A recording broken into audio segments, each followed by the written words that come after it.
And welcome on in to the Third Round Reversal Fantasy Football Podcast. Brett Malamud here again. Zach Malamud is with me. Episode 22. Zach, what's going on? Not much. You're representing hockey. I love it. Hockey's almost back. Hockey is back, actually. Basketball is almost back. We're right into the best time of the year, Brett.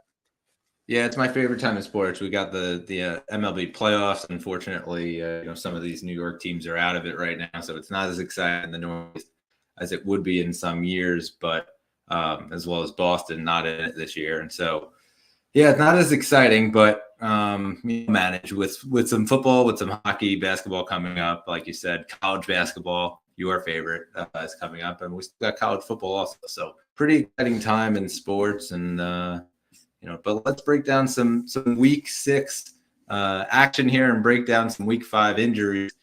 Please subscribe to us on YouTube, wherever you get your podcasts, and give us the thumbs up as well. We start off this week with probably the biggest news, I would say, thus far in the fantasy season. Justin Jefferson, he's hurt with a hamstring injury, and today we get news that he's going IR. So he will miss a minimum of 4 games. And Zach, I mean, this was a guy that a lot of people were talking about at the number 1 pick, second only maybe to Christian McCaffrey. Whether you wanted to go one way or another, we told you back that it was kind of about your league. And for those Justin Jefferson owners, I mean, a lot of people are kind of panicking right now. Yeah, and I mean, rightfully so. I mean, you can understand it. Justin Jefferson, their number 1 overall pick, and arguably the top guy in fantasy football. It hasn't been the greatest year for Jefferson. We haven't been seeing, similar to last year, like unbelievable showings of 30-point games left and right. It's been a little bit down so far this year, but he's still putting up really good numbers and really solid numbers for a guy who went in the first round and top 3 in the draft. It does hurt a lot of fantasy owners, but this is kind of where we talk about, Brett, we look back to draft season and kind of having protection behind your best players. It's not easy to do that because obviously if you're drafting Justin Jefferson, then you're most likely going to be focusing on your running backs right after. There's only a select few people who would draft Justin Jefferson and then try and get another star wide receiver right behind them to maybe protect it. It puts people in a really tough spot right now. But I mean, the best thing I could say is hopefully you have either it's a wide receiver 2 that you can just plug in right now as your wide receiver 1. You kind of just have to roll with it and hope that you're drafting like how you did in the draft, and the certain players that you selected will help you in these next 4 weeks, at least 4 weeks, that Jefferson will be out. Yeah, so what's kind of interesting here is just the state of the Minnesota Vikings as a whole right now. They dropped to 0-5. There's a ton of rumors going around now about Kirk Cousins and the future of that. Obviously, when we hear that a guy gets put on IR, it's a minimum of 4 games. But that said, there's really no maximum that you can be on IR. And so they've said that they're going to take their time with this. Makes sense because obviously, the contract dispute. And if you're Justin Jefferson, like you want to get paid now before you get back on the field in case there's any sort of, doubt as to your health or anything like that. So, I'm sure that the Jefferson agency is going to work now on their money and exactly what they want to get paid to make sure that they get their client the right amount of compensation. But yeah, it's kind of interesting. Like there's a possibility that we don't see Justin Jefferson for a while, maybe even the whole season. And so I'm going to push this onto you. What are your thoughts as far as potentially shopping a guy like Justin Jefferson right now to a team that might think that he, an owner in your league that might think he is coming back and is going to be that top level guy? So I mean, you bring up a really, really good point because obviously the long-term security of Justin Jefferson is not certain right now. It's still a lot of questions coming in from the Vikings side as well as Jefferson's side. And you said it, they're 0-5 right now. If Justin Jefferson is not fully healthy, there is absolutely no chance that Minnesota is going to bring him back and throw him in the lineup with this team that's sitting at 0-5. There's just absolutely no chance that's happening. I think right now, the best thing you could do is probably shop Justin Jefferson. Like there's definitely a chance like he does not come back this season. And it's scary to say for a lot of fantasy owners used their number 1, number 2 overall pick on this guy. But that's just the reality right now, and something that Minnesota is going to have to deal with. And as fantasy owners, we have to deal with as well. I would probably start shopping Justin Jefferson, see what you could get. If you could get maybe I would probably say a low end wide receiver 1. That's probably what you're looking for right now. If you can get that and maybe some more, I would definitely consider it because, like you said, Brett, it's really hard right now to see Justin Jefferson coming back if this team is playing as badly as they are. And a reminder, just for our audience that listens to it from a dynasty perspective, like we're not talking about trading Justin Jefferson right now in dynasty. I think that he's pretty secure that he's going to be one of the top receivers, no matter if he's on the Vikings or other, no matter what the quarterback situation is, even in Minnesota. If Kirk's there, if it's Caleb Williams, whoever else, they go out and get another veteran on the line. Like we're not saying that go trade, obviously, unless you're getting a major haul for Jefferson to a team who thinks they're getting a discount. But what's a discount when it's like 3 first-round picks? But yes, we are strictly talking in redraft purposes here, where at the end of the year, Jefferson is not on your team anymore. The season is done. And so, yeah, I think that this is one of those where it's his alone. I mean, people are like, ooh, Jefferson. And yes, he's hurt right now, but I think that his value still can net you a pretty high return and a pretty big haul for those people that are like, hey, it's going to be all good in Vikings land in 4 weeks. And listen, it very well could. They could go out and win this 4 games, and all of a sudden we're talking about a different story. But it doesn't exactly seem like that's going to be the case. It seems like this season's sort of going down the tubes a bit. A couple good games that they have coming up, but at the same time, like there's also a lot of they play San Francisco in a couple weeks. They got to go face Bijan. That's another one. So there are some tough games, especially down the stretch as well. I'm not advocating right now to just trade and panic about Justin Jefferson, but at the same time, like at least see what's out there in the league, because there's a market for a Justin Jefferson if he's hurt or not hurt. Yeah, definitely, Brett. And you mentioned the schedule. It's just 3 of the next 4 games on the road. The 1 game at home is against the Niners. Just not an easy time right now for the Vikings. It's going to be tough. 2 divisional matchups on the road against the Bears and the Packers. It's really not easy right now. I cannot right now, as we stand here on October 11th, see Justin Jefferson coming back till it's really, really late in the season at the earliest. Yeah, and it almost reminds me of the Cooper Kupp situation from last year, where they, towards the back end of the year, they were like, okay, well, there's no risk of, there's too much of a risk of putting Cooper Kupp out there. Let's just rest him for the rest of the year. And that's what happened. I think it's very similar to that.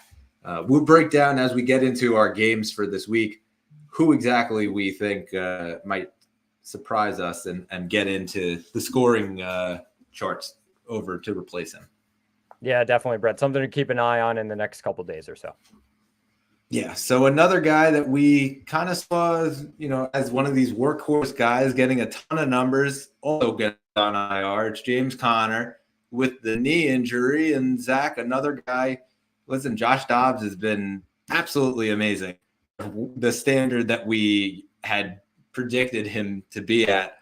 But at the same time, like, is this really going to be something that's going to be hurtful? I mean, we could talk about some potential waiver ad that everybody rushed over to who's going to replace him. But, if you have James Conner now, you're not exactly happy either. Yeah, you're not, because there's really it's weird when you look at, and we're going to talk about Arizona a little bit later. They're in a situation where there's not like that certified handcuff that you're like, okay, well, he's going to come in and replace James Conner and be that perfect 15 points per game kind of player. Like, we're not getting that. Arizona's backfield is probably going to be by committee. We'll mention a couple names after, but like it's a really tough situation if you have Connor, because you're probably just going to the next guy on your roster, whether it's your running back 3, your running back 4, like that's who you're relying on. And that definitely hurts with Connor going down. You're going to have to deal with that for the next 4 weeks. I would say this is another situation where, like, if your team is in a good spot, then it's solid, and maybe you make a trade or two and try and fill that hole that Connor's leaving in your lineup. I think that's maybe something to look at. But if not, if Connor's your running back 3, then I just settle with what you have at this time. Yeah, I think it's more so that when you picked Connor, you were picking him, pretty late on. It wasn't like you were picking him at the very top of drafts. And so you probably had filled out a couple of running back spots prior to him. So he's either your number 2 or your number 3. And so, yeah, you're not as panicked. It would be on a Justin Jefferson per se. But at the same time, like, this is you can go out and easily replace that kind of production in your lineup, whether it's via trade or whatnot, if you built out your depth a little bit. Yeah, definitely. And like I said, it's just tough right now to pick a running back in Arizona and then go out as everybody was running to get DeMercado. And it's tough to really rely on one of those guys in the backfield. Yeah, Corey Clement, Tony Jones Jr., Keontae Ingram. There's a bunch of them. There's like 6 of them. Two practice squad guys that they're looking at potentially bringing up. Like, we're not really sure. Yeah, definitely. All right, so we go to our next injury here. It is Devon Achane, and he got placed on the IR, a knee injury, another, brutal blow. All these people picked him either late in the draft, grabbed him on waivers, and it was like this surefire, like, this is the league winner. He goes on IR with a knee injury. He actually went back in and played the rest of the game. You kind of get into that groove where you don't really want to come out. You don't really feel it till the game's over. That's what Achane said that he had. And so he ends up coming out at the end of the game. They test him and they didn't like what they saw. And so they will shut him down now for the next 4 weeks. Zach, what does this exactly mean, though, for the backfield in Miami? So, well, if you're and we don't root for injuries, of course, this is just the way of fantasy football. If you're a Raheem Mostert owner, you're probably feeling really good right now because it's going to be his backfield. Like, these 2 guys were unbelievable, and Mostert was actually getting a fair amount of the workload. Achane was getting a smaller version of that workload, but was working with what he got and had a ton of production, as we've seen in the last couple of weeks. They do have Jeff Wilson Jr. coming back, something to keep an eye on. But right now, Brett, I think this is Mostert's backfield, and Wilson will come in probably. Maybe he'll play some of the passing downs. He's kind of more of a receiving back than a pure running back, Jeff Wilson Jr. If you're a Devon Achane owner, you probably ended up picking him up or drafting him really late. I would think if you haven't made a trade already to kind of work your team around Devon Achane, then you're probably in a good spot right now because you picked him up. You probably have some other guys on your roster. Yeah, I mean, in terms of Mostert right now, he is tied for the lead in rushing touchdowns with Christian McCaffrey, 7. And so yes, as a Mostert owner, you're pretty happy. Jeff Wilson Jr. got dropped by a lot of teams in fantasy, so could be a potential really, really good stash guy, and a buy low candidate even, because his value is not quite what it was went off that first week. And yeah, I mean, as far as the Mostert thing goes, I think that he's the leading guy prior to Achane even coming in, because remember, Achane actually did not play the first couple weeks because he was coming off of preseason injury. He had a 70% snap share, Raheem Mostert, that was. And so that was before the Achane breakout. I think that they're going to probably get back to that. We'll see that a lot. It's not bad of a matchup for him going up against Carolina. Yeah, I was going to say it's the perfect week for Raheem Mostert, especially with Jeff Wilson Jr. maybe not up to standards just yet in that Miami backfield. I think it's Mostert. They're all go on Mostert. You mentioned the 70% snap share. Like, that is huge. And I think they're going to be looking to do that again, especially this week against a really struggling run defense in Carolina. All right, so let's break down our standouts. And Zach, we have to start with Ja'Marr Chase, who just after the panic of a lot of these fantasy owners, he wasn't going to get done. He wasn't going to get done. Well, he went from like 5 targets or 10 targets over the first 2 weeks. Now all of a sudden 15 receptions, and he had 19 targets, Zach. I mean, insanity. 192 yards, 3 touchdowns, scores 53 points in a standard PPR league. Just what could you say about Ja'Marr Chase? I have one thing to say. He's always open. He told us we should have listened. He's always open. So he's always open, and he got open against Arizona. He torched this secondary. I love the amount of targets, though. They were like, all right, we need to get back to normal. Cincinnati, they were like, all right, it's a rough start to the year. We really need to just press a reset button. What is the best thing we can do? Let's go to our best player and just feed him the ball nonstop. They did that. T. Higgins wasn't playing in this game. Tyler Boyd got a couple of targets, but they went straight to their best player and said, take us to the promised land.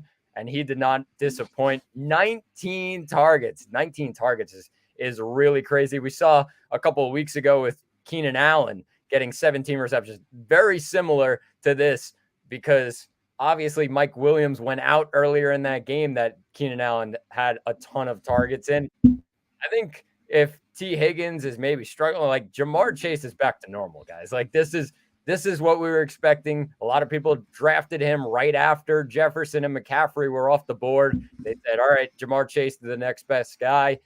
I think we're back in the groove for Ja'Marr Chase, Brett, and I think the next week's coming. He's going to be a really, really top wide receiver, especially now Jefferson out. There's going to be a ton of weeks. I think he's going to end up wide receiver 1. I mean, I think to me, it was when he went and he put on Instagram a picture of 7-Eleven. I mean, come on, that is awesome. He's always open 24/7.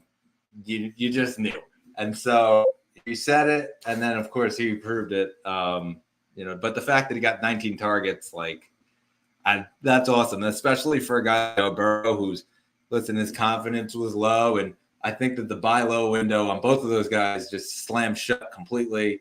There was a huge dynasty contingent this last week on Joe Burrow and trading and buying low for him. That's shut now. I mean, there's no reason a Joe Burrow owner, after watching that, wanting to give up him in a trade. I don't know why anybody would want to do that. Yeah, he didn't have T. Higgins. Big deal. He's not going to have T. Higgins next year. It's Ja'Marr Chase is his number 1 guy. And yeah, they'll bring in another guy that'll free up Ja'Marr Chase even more. They're not going to be able to do it. But yeah, he's always open. He's one of those guys that is just, you could put 2 guys on him. He's going to cut out of it and, get open. That's what he does. So yeah, it was just awesome to see a guy who we know the talent and we've seen the talent. And so for those first couple of weeks, it was a little off to see him not be that. And finally gets right, and hopefully going forward now, he'll be able to perform at top 5 wide receiver. Yeah, definitely, Brett. He'll still be open in this matchup against Seattle. They let up a lot of points to wide receivers. Yeah, I'm sure, and there'll be a lot of back and forth, I'm sure, between Jamal Adams and Ja'Marr Chase, and so that'll be fun to watch as well. Definitely. All right, so another one we have to break down stand is Travis Etienne. Zach, 26 carries, 136 yards, and 2 touchdowns. He also added 4 catches for 48 yards, finishing with 36.4 standard PPR points. And another guy that we just kind of were iffy a little bit about, and he just keeps going off and proving everyone wrong. Yeah, definitely. This guy I felt a little bit bad for, because he then tweeted after that he played himself in fantasy football and absolutely torched his team. So, I mean, running back 1 in week 5, you really can't ask for much more against a Bills defense that I have said it countless amounts of times. This defense really just struggles when it comes to the run game. Like, they cannot stop the run. That's their one weakness on defense. And now they're going to be without Milano as well. And maybe Daquan Jones out for a while too. Like, this team cannot stop the run. And Travis Etienne this week absolutely proved that running backs in the future against Buffalo, guys to watch out for, because it might be a field day for them. But what a performance by Etienne, though. Jacksonville needed to get right. They needed to get a win in the win column, especially against a tough team in Buffalo. But I love the targets as well. 4 receptions on 5 targets, 48 yards, just proves out of the backfield, like, this guy's number one. He's the clear number one. Of course, there was noise about Tank Bigsby. Yep, that's over. It's Travis Etienne, like, all the way. I think this guy is probably a top 7 running back rest of the season. Yeah, I think that, noise on the Tank Bigsby thing. Listen, he got 3 carries for 8 yards. That was it. And so, yeah, if you want to stash Tank on the end of your bench just in case, sure, go ahead. We're not going to fault you for that, because obviously based on the amount of carries that they're using here with ETN, like, it's hard to have that. But don't expect any production unless there is some sort of reason why ETN is not in the lineup. Yeah, this dude's a monster. He's going to be a workhorse back straight up for the rest of the season, I would say. Yeah, no doubt, Brett. All right, so now we have to break down another guy who also torched the Bills defense. If we, want to do a segue there, it's Breece Hall. He went off against the Denver Broncos and 22 carries, 177 yard touch, also had 3 catches, 17 yards. Zach, listen, I mean, he's just outplayed Dalvin Cook, plain and simple. They didn't have him on a pitch count. I think that this is the guy that's potentially a league winner now. Yeah, Brett, I was gonna mention that. Just Dalvin Cook, they came into the year. Oh, okay, Dalvin Cook will start off as the lead guy.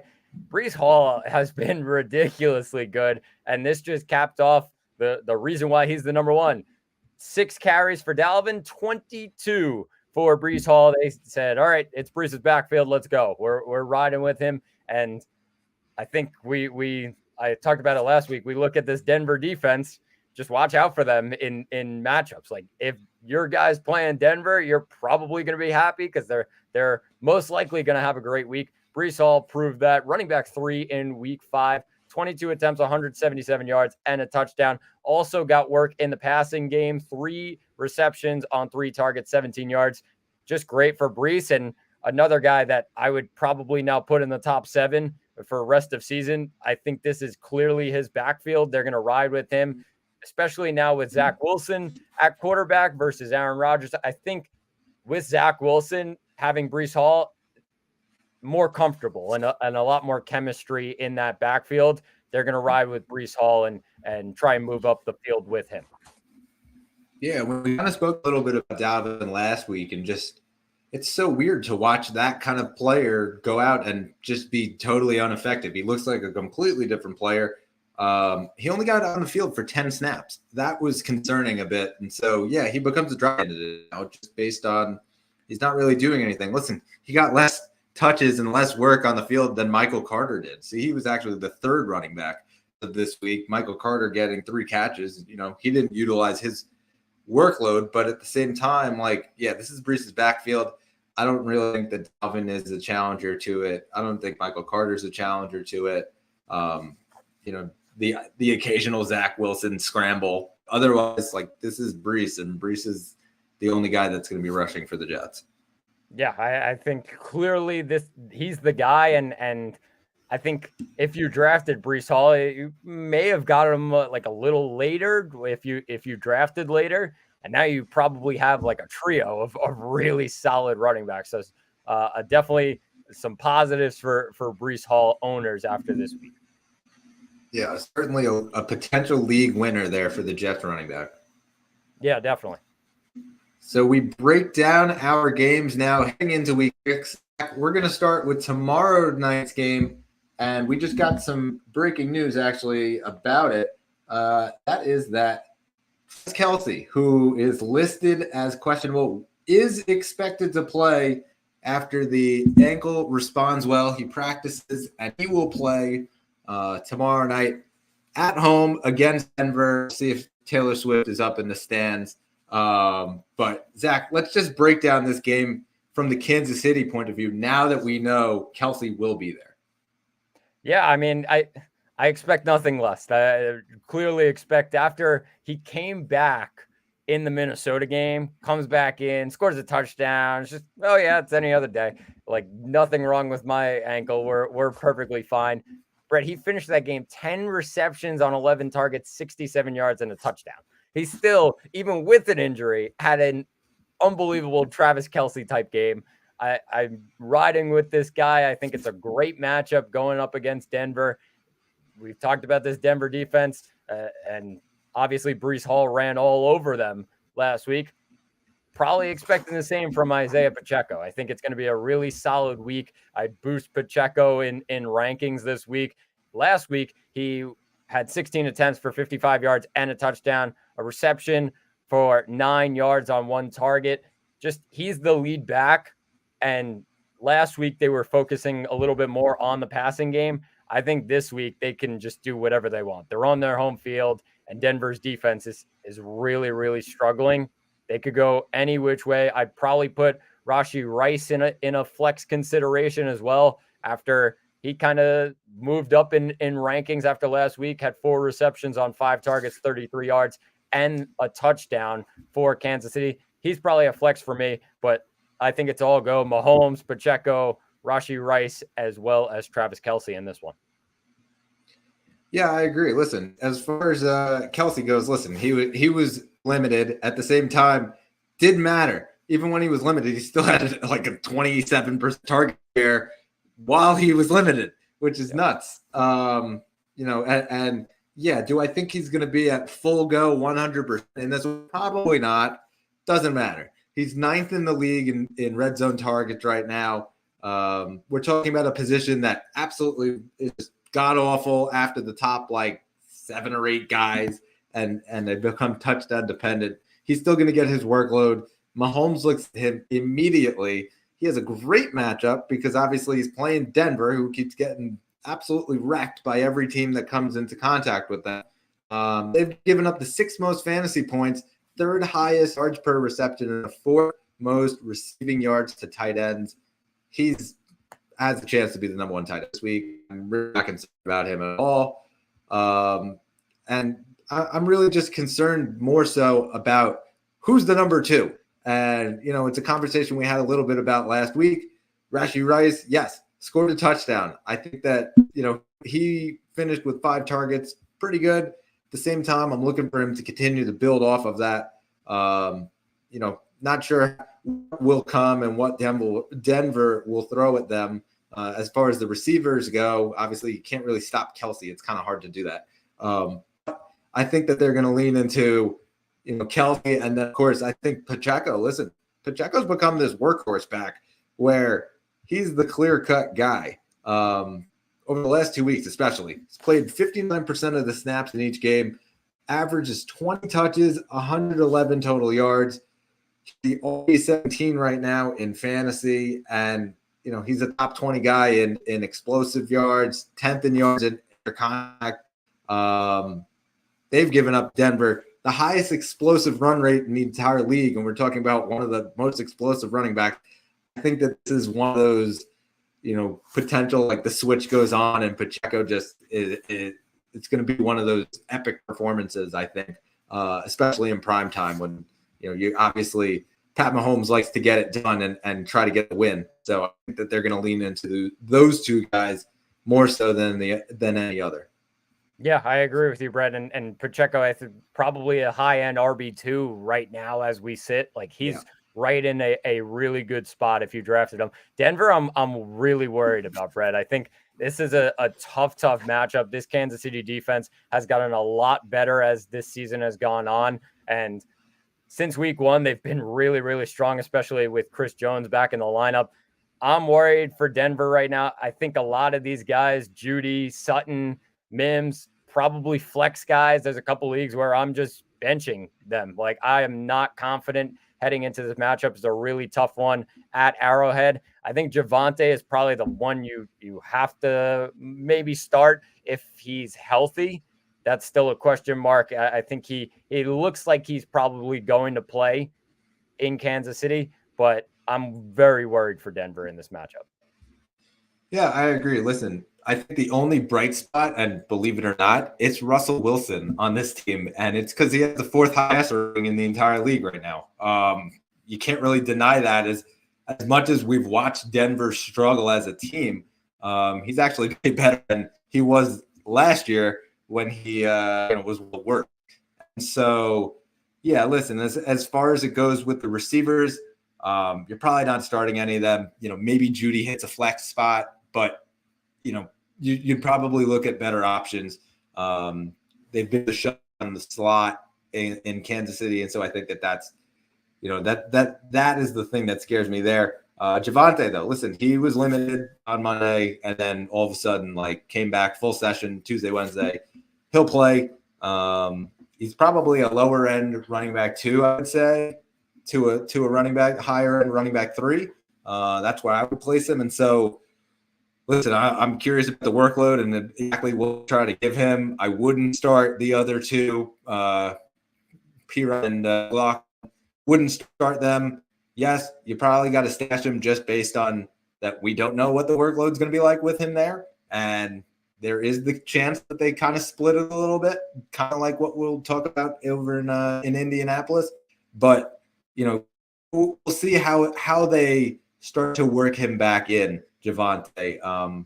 But, yeah, I mean, Russell Wilson's probably your only starter of that. I would say probably a back-end quarterback 1. Yeah, I agree with you, Brett. But London is calling once again. London is always calling as we go to London for yet another week of football. Baltimore at Tennessee in London. So make sure you set your lineups early enough to be able to put them in. Zach, listen, we got to talk about this split with Derrick Henry and Chase. Yeah, it's a weird one, Brett. I think when you look at it, obviously Henry owners are pretty pissed off right now, but there's really not much you can do too much about it. I think right now the best thing is just you're starting Henry, and I think you're starting DeAndre Hopkins. If you have anybody on the those are the 2 guys that you're starting. I would probably, if you can as a Henry owner, maybe try and get Tajay Spears, maybe try and trade, try and get that handcuff to make you feel a little bit more secure at running back. I think that's probably the best option for you right now. It's tough because there's not easy matchups coming up. They're still going to have to figure things out. And the workload for Spears looks like it's getting pretty high. And that's definitely worrying for Henry owners. I would say probably a trade for Spears and grabbing him as your handcuff is probably the best thing right now. But Brett, DeAndre Hopkins was unbelievable last week. I think it was the first week we were like, okay, Tennessee actually does like wide receivers. Okay, yeah, we're a little bit comfortable here. 8 receptions on 11 targets, 140 yards, no touchdowns, but that'll come. 140 yards. That's exactly what you want to see if you're a Hopkins owner. Yeah, I was pretty impressed with it. I had him, and so yeah, it was exciting. And yeah, I had him in as the flex role just based on the bye weeks, and so yeah, we were able to get some pull out of it. Yeah, I'm looking for a touchdown, hopefully, coming up this week. The thing I want to talk about, though, is this Derrick Henry, Tajay Spears thing. Listen, as far as the touchdown goes, that's what puts Spears over the top. As far as the carries go, it's still 86 to 27 in favor of Henry in terms of the carries, and so on the season. So I think that it's tough for me to be able to go out and start Tajay Spears every single week and expect him to score a touchdown or expect him to get the heavier workload because he's just not getting the workload compared to Henry. Yes, Henry's been ineffective in the amount of touches that he's gotten so far, but I truly think that we would need some sort of injury to make some sort of impact. Yeah, I agree with you. Unless Henry goes down, there's no way that this backfield's swaying over to Tajay Spears. It's still going to be Henry's backfield, and he's still going to get those touches. I'm I'm not as worried as a lot of Henry owners are right now. So we got a viewer question here, and it kind of goes back to what we were just speaking about from Luke M. I'm 3-2. I was offered Kyren Williams for Justin Jefferson. My running backs are weak. I have Mostert, Moss, Sanders, Gus, and Jaleel. Receivers are Olave, Well, and Downs. Thoughts on that? So this is an interesting one, Brett, because obviously, yeah, the running backs could be better. He has Mostert, Moss, and Sanders, as well as Gus and Jaleel. I think I would probably try and get something more.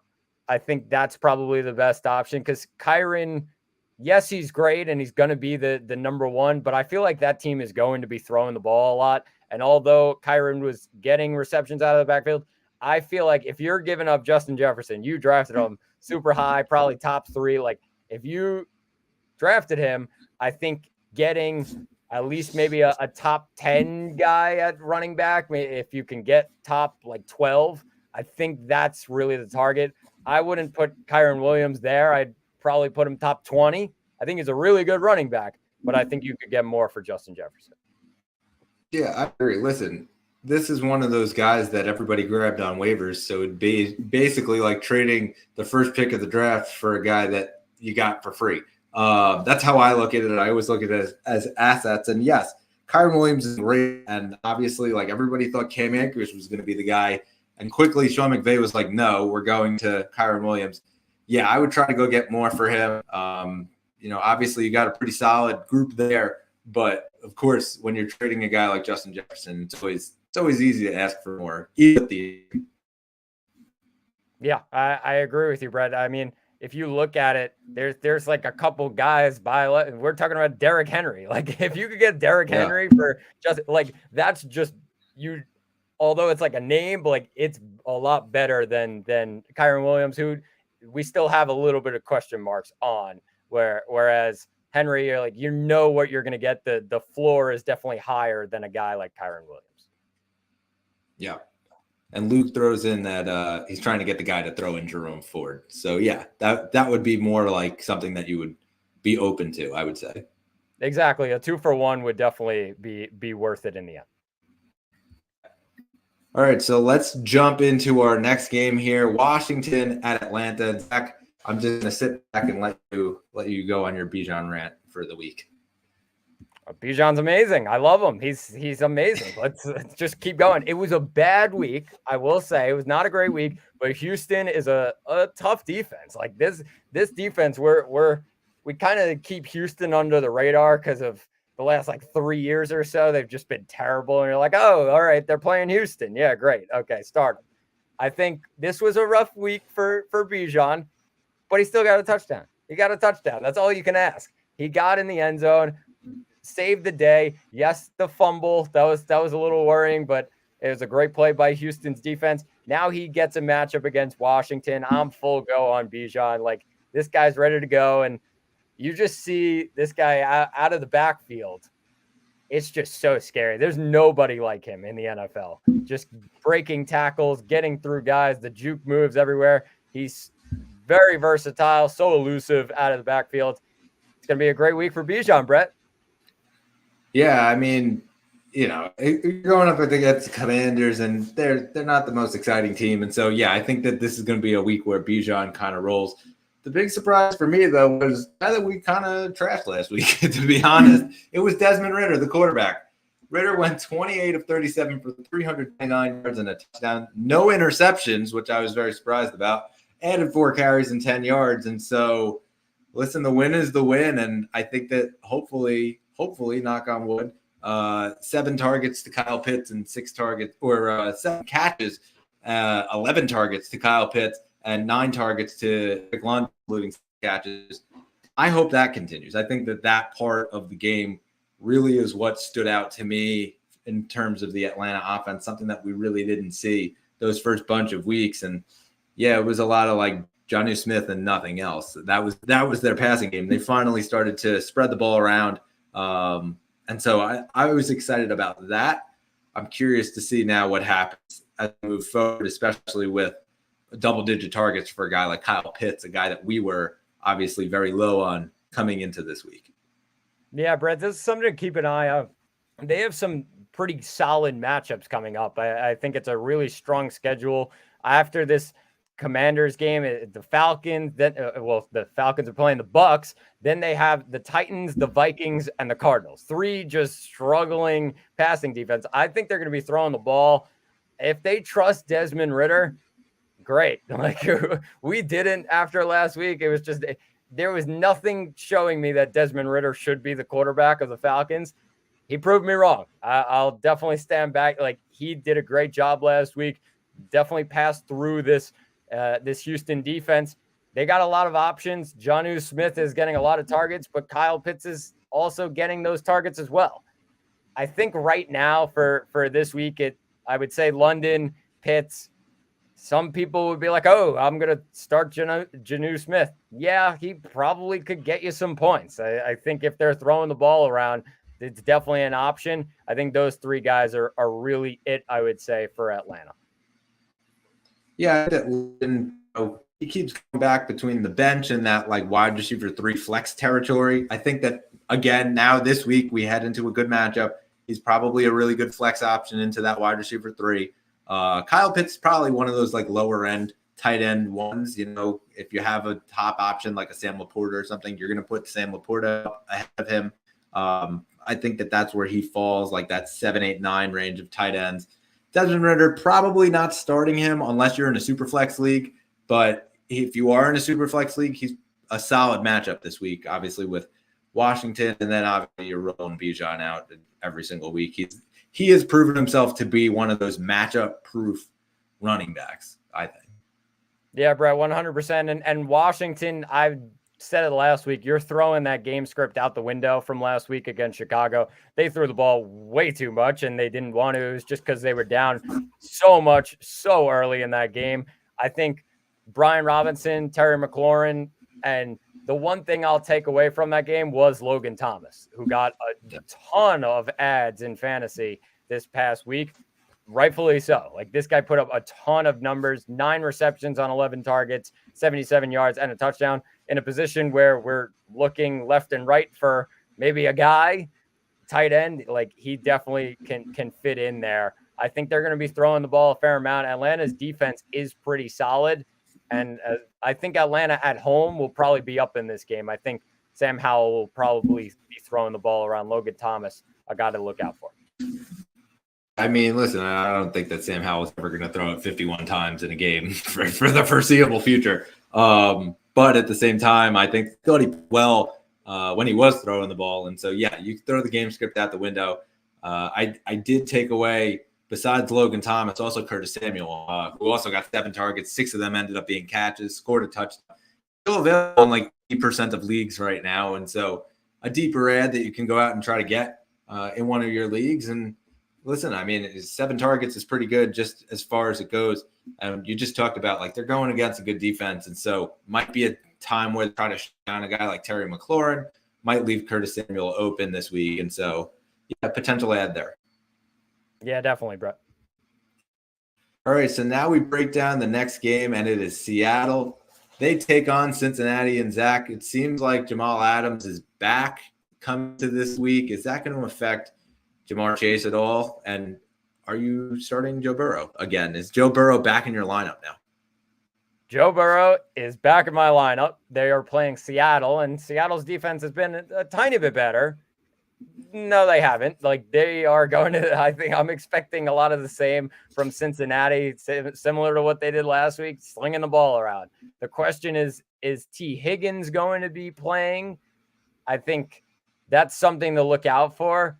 But I still think Jamar Chase, he told us he's always open. So they're going to be throwing the ball to him. He's always open. It's going to be open this week. He's going to get a lot of targets. I'm full go on Chase. And for that reason, I'm full go on Burrow. I think Burrow is kind of settling back in. It's still a little bit worrying about the calf injury. I think when it comes to his rushing ability, that's probably affected a little bit. But as long as he has Jamar Chase there and he's going to be throwing the ball to him, I would be full go on Joe Burrow this week.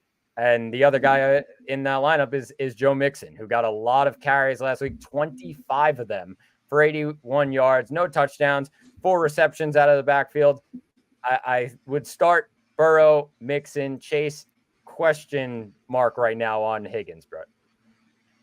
Yeah, I think that Joe Mixon actually is one of those buy low candidates just based on the fact that he hasn't had one of those games where he's gone off, but he's getting the workload. And the reason is he only has 1 touchdown on the year, and he's played in all 5 games. And so he's getting a ton of work, getting a ton of catches as well. And so, yeah, potential buy low guy that late in the season might be a guy that starts to roll as they start to get him more touchdowns.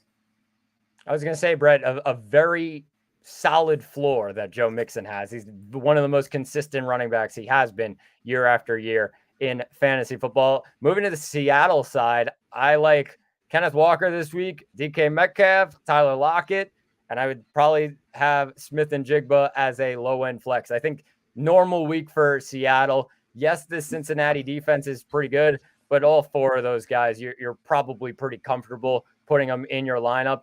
And I think they're all going to have a solid week. I'd stay away from Geno this week. I think Cincinnati's defense has proven they're a tough matchup. And I think that's probably the best route for this week. Yeah, I agree. And I think that Geno actually, listen, the last time we saw Geno, he went 13 of 20 against the Giants, but didn't really do anything, didn't really set many points. And so it's not that much exciting. And he's probably like a very low end borderline, starting quarterback, probably more a super flex play than anything, especially this week as we start to this stingy defense. Yep, agreed, Brett. All right, so now we jump to the next one, and it is Jacksonville hosting Indianapolis. Zach, this is some big news here as Anthony Richardson is out. He had a grade 3 AC joint sprain, and he's got put on IR. So now it seems like this is Gardner Minshew's show, and so get your jean shorts ready, as Gardner's going to lead for at least the next 4 weeks and potentially more, depending on surgery or anything like that. Head coach Shane Steichen wouldn't out and say how long Richardson would be out, just that he would be out for a little while and that they were putting him on IR. Wouldn't go into any surgery details or any of that. That's a little murky. But listen, I think that the fact that they have Jonathan Taylor back in their lineup might actually be a helpful thing for them. Yeah, so this one's interesting, Brett, because last week it's confusing to me what happened last week, because Jonathan Taylor, we talked about it all week long. We're like, oh, yep, all right, Jonathan Taylor's back. We're full go. He had 6 rushes. 6 rushes. They said, nope, we still got Zach Moss. He's all right, too. We're going to ride with him. 23 rushes for Zach Moss, and he got both touchdowns, had 165 yards. He was running back 2 on the week with Jonathan Taylor coming back. This is a weird one for me. I have no clue really what to do in terms of running backs. I think if you have Zach Moss, you might as well keep starting him, because Indy loves him and they're full go with him as long as he's healthy in their lineup. When it comes to Taylor, I'm sure people are going to be like, oh, well, back to the bench, and we'll wait for him to be back to normal. I wouldn't be opposed to that. I think until you really see what's going on, you're probably not comfortable starting Taylor, and you most likely drafted him pretty late. So you're like, okay, I have a couple guys that I can put in the lineup instead. Maybe even one of them is Zach Moss. I'd be comfortable with Moss this week. And now with Gardner Minshew at quarterback, Michael Pittman, Josh Downs have a field day. Like, those 2 guys have been really, really solid when Minshew's playing at quarterback. They're getting a lot of targets. Pittman, 5 receptions on 7 targets, 52 yards last week, no touchdowns. And then Downs, 6 receptions on 6 targets, 97 yards, no touchdowns. Obviously, you want the touchdowns to come in. I think as the season goes on, they'll definitely get that going. But with Gardner Minshew and that mustache of a couple of years ago, I think that these 2 guys are really, really solid options in your lineup. Yeah, it's interesting because, what we spoke about it on Saturday about how they paid Jonathan Taylor, and we broke the news on the show. Like it came out exactly when we were on air. Like that was an interesting day where we were like, we didn't know what to think. kind of just you got to start dropping Taylor, and yeah, he only got 6 carries, and so I'm curious what to be a fly on the wall of what it was like in Jim Irsay's house that night when he came home and he was like, "We just paid $42 million to a guy and only got 6 rushes."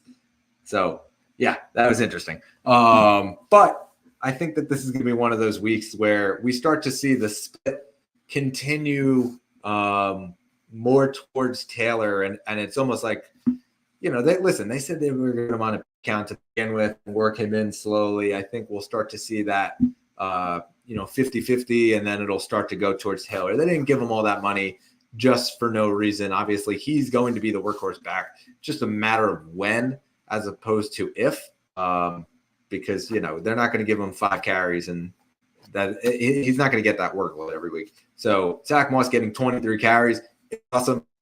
I'm not sure how much longer I'm going to be able to put Zach Moss in there. This week, however, you're putting him in.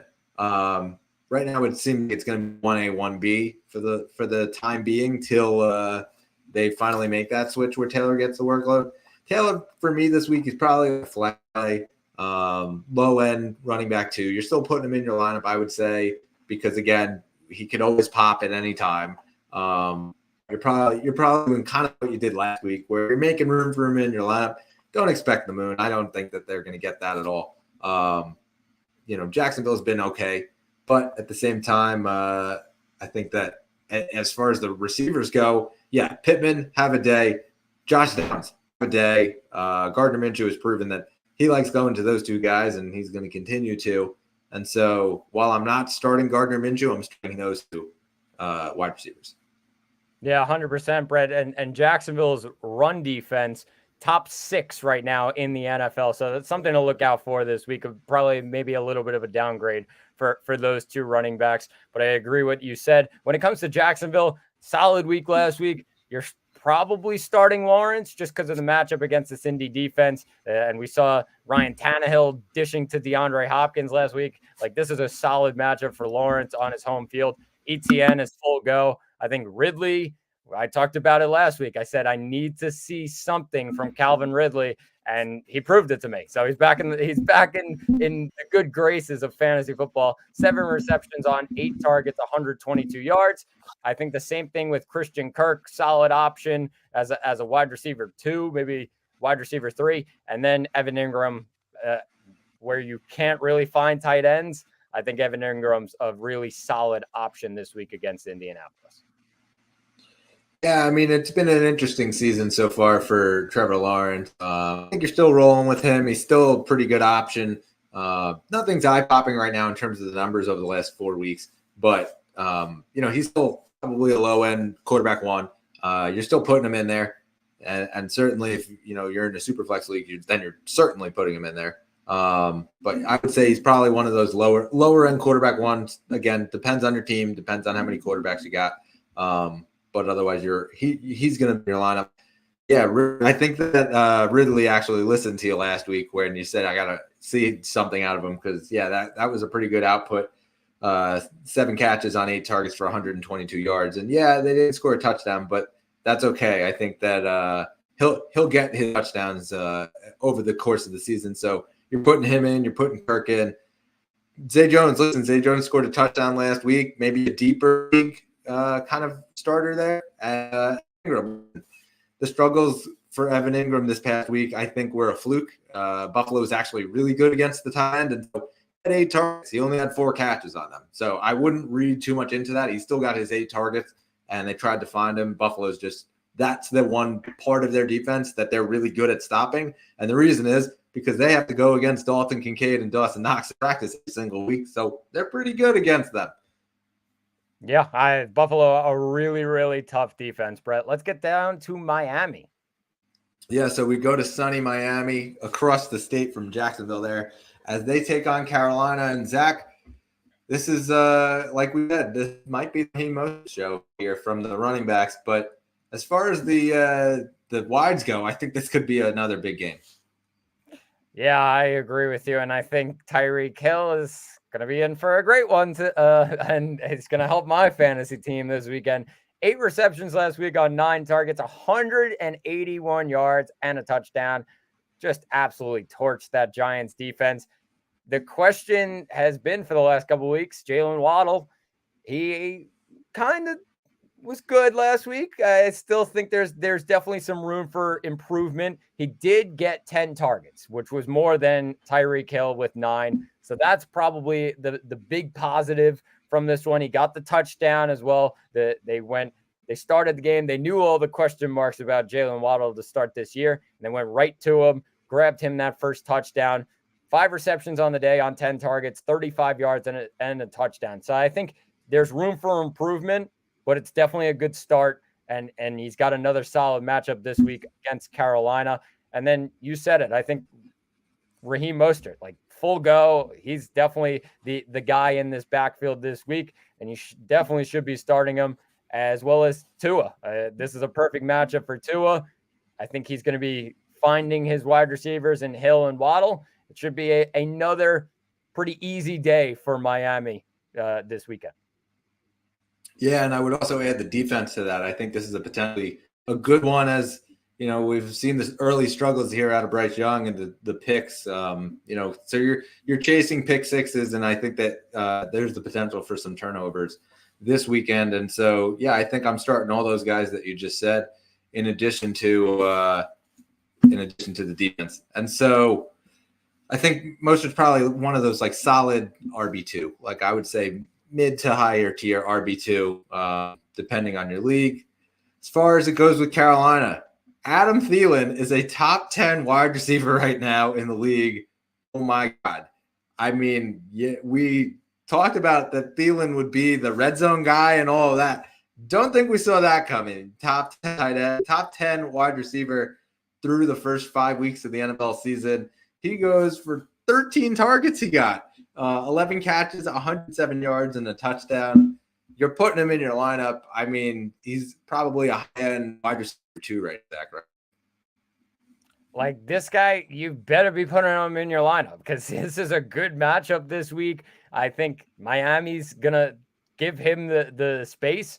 I think when you look at Thielen last week, 11 receptions on 13 targets, 107 yards, and a touchdown. They were down for a ton of the game. That is perfect. I was cheering in the living room, Brett, cheering because Detroit was scoring so many points. I said, yes, all right, it's time for Adam Thielen. He's going to get a ton of targets now. They need to come back. Just garbage time, grabbing receptions left and right. It was really, really just great to see. And I think you got to keep starting him right now. Try and fit him in your lineup, wherever it is. He's going to put up really solid numbers. Another solid matchup this week. I think the only other guy on my radar, Brett, this week is Miles Sanders. Something to look at when it comes to injury. He's been struggling with one. I think he's limited in practice right now.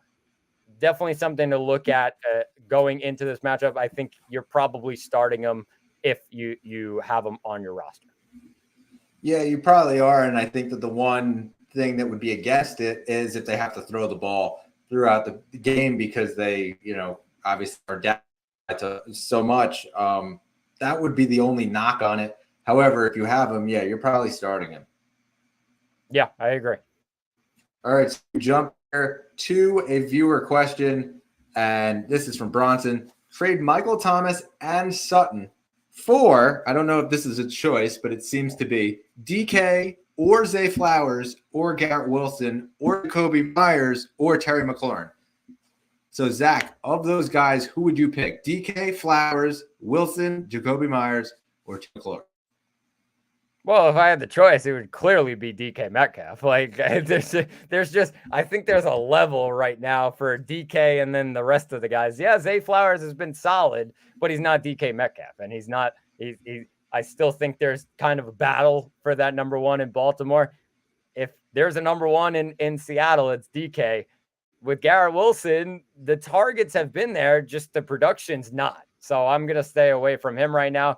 Jacoby Myers had a really solid week. I think he's going to have another solid week this week, but I wouldn't think I think there's just a level between him and the other guys. And then Terry McLaurin, they struggled to get the ball to Terry McLaurin. They were throwing the ball a ton, 51 times, And Terry McLaurin only had 4 receptions. That's worrying to me right now when it comes to Washington. I'd probably, if I had the choice, it's clearly DK in this group. Yeah, I agree. I think that I would put DK probably first. I'd probably put Garrett Wilson just based on the amount of targets that he's getting. He's going to start to score touchdowns. Like those will come.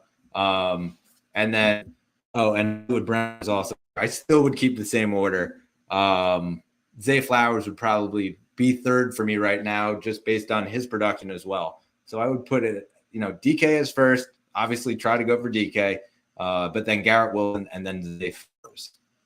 Yeah, completely agree, Brett. All right, so now let's jump over to our next game here in the Sunday 1 o'clock window. We have Minnesota going against Chicago. And Zach, this seems to be the curious case of who is going to make up Justin Jefferson's production. Will it be Alexander Mattison, or will it be one of those 2 receivers that's out there? So this is a tough one. I think when I'm looking at it, Addison is going to step into that number 1 role, you would have to say.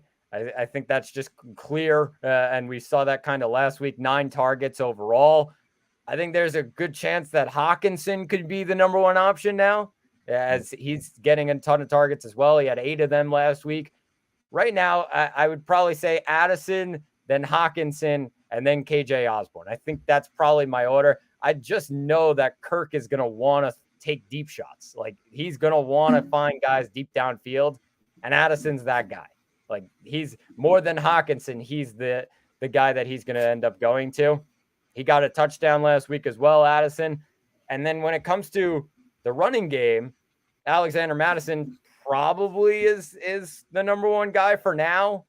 We're trying to see if Cam Akers is going to start to eat into that. What I will say is Mattison only had 8 carries last week.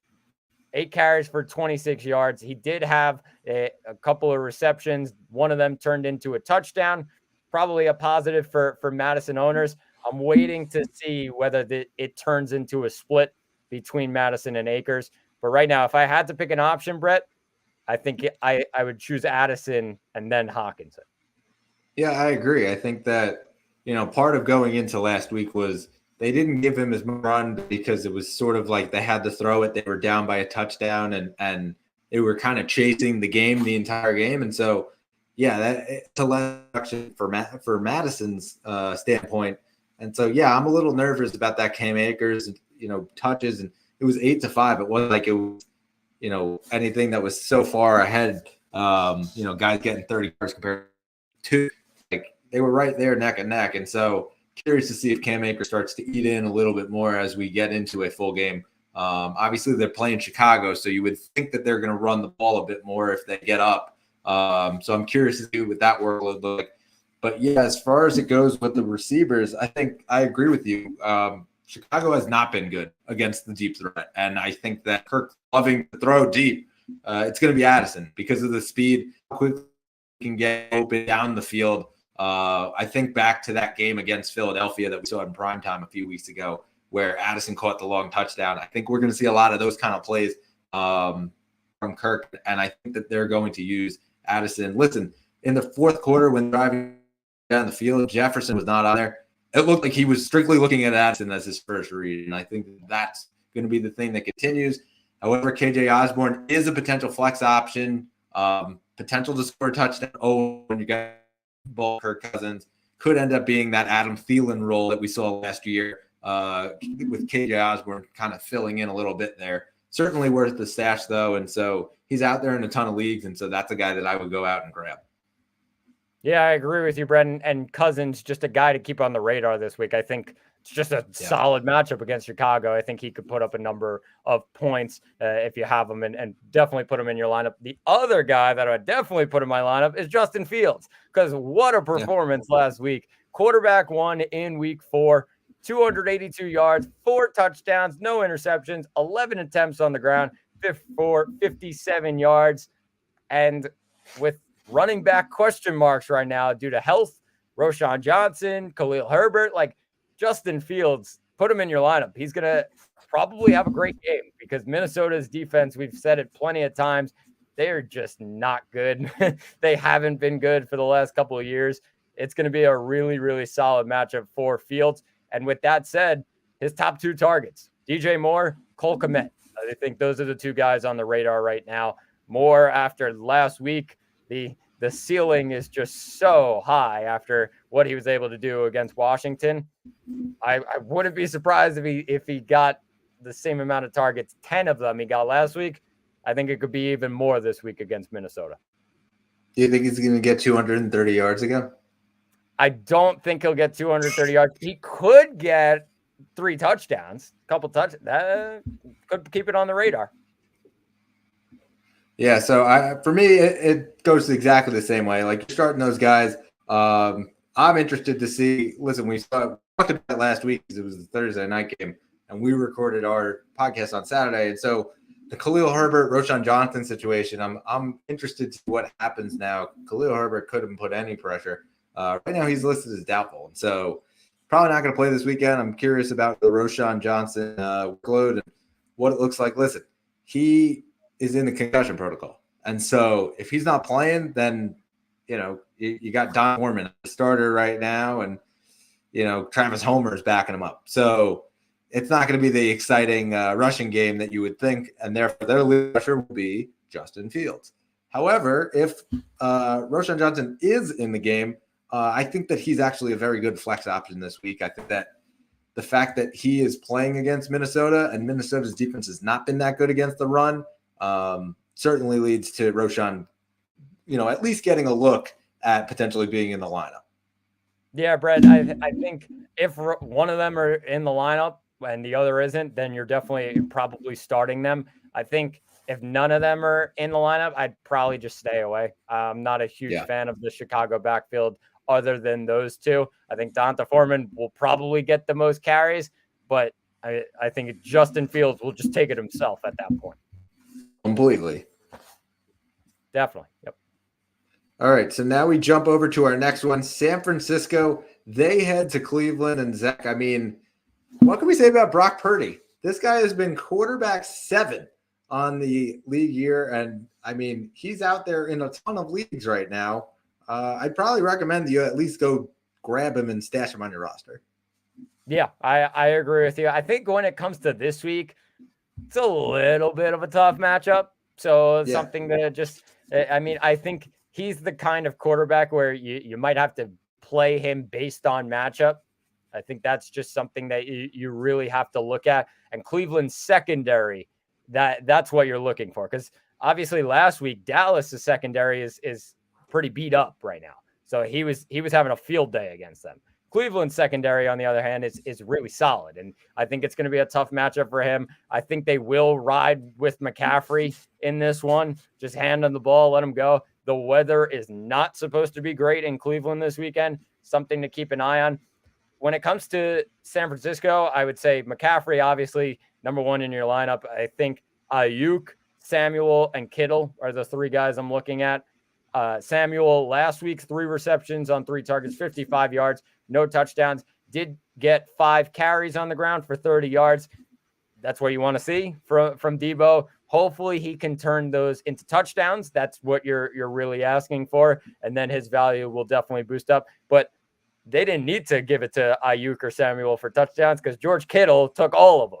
3 receptions on 4 targets, 67 yards, and 3 touchdowns.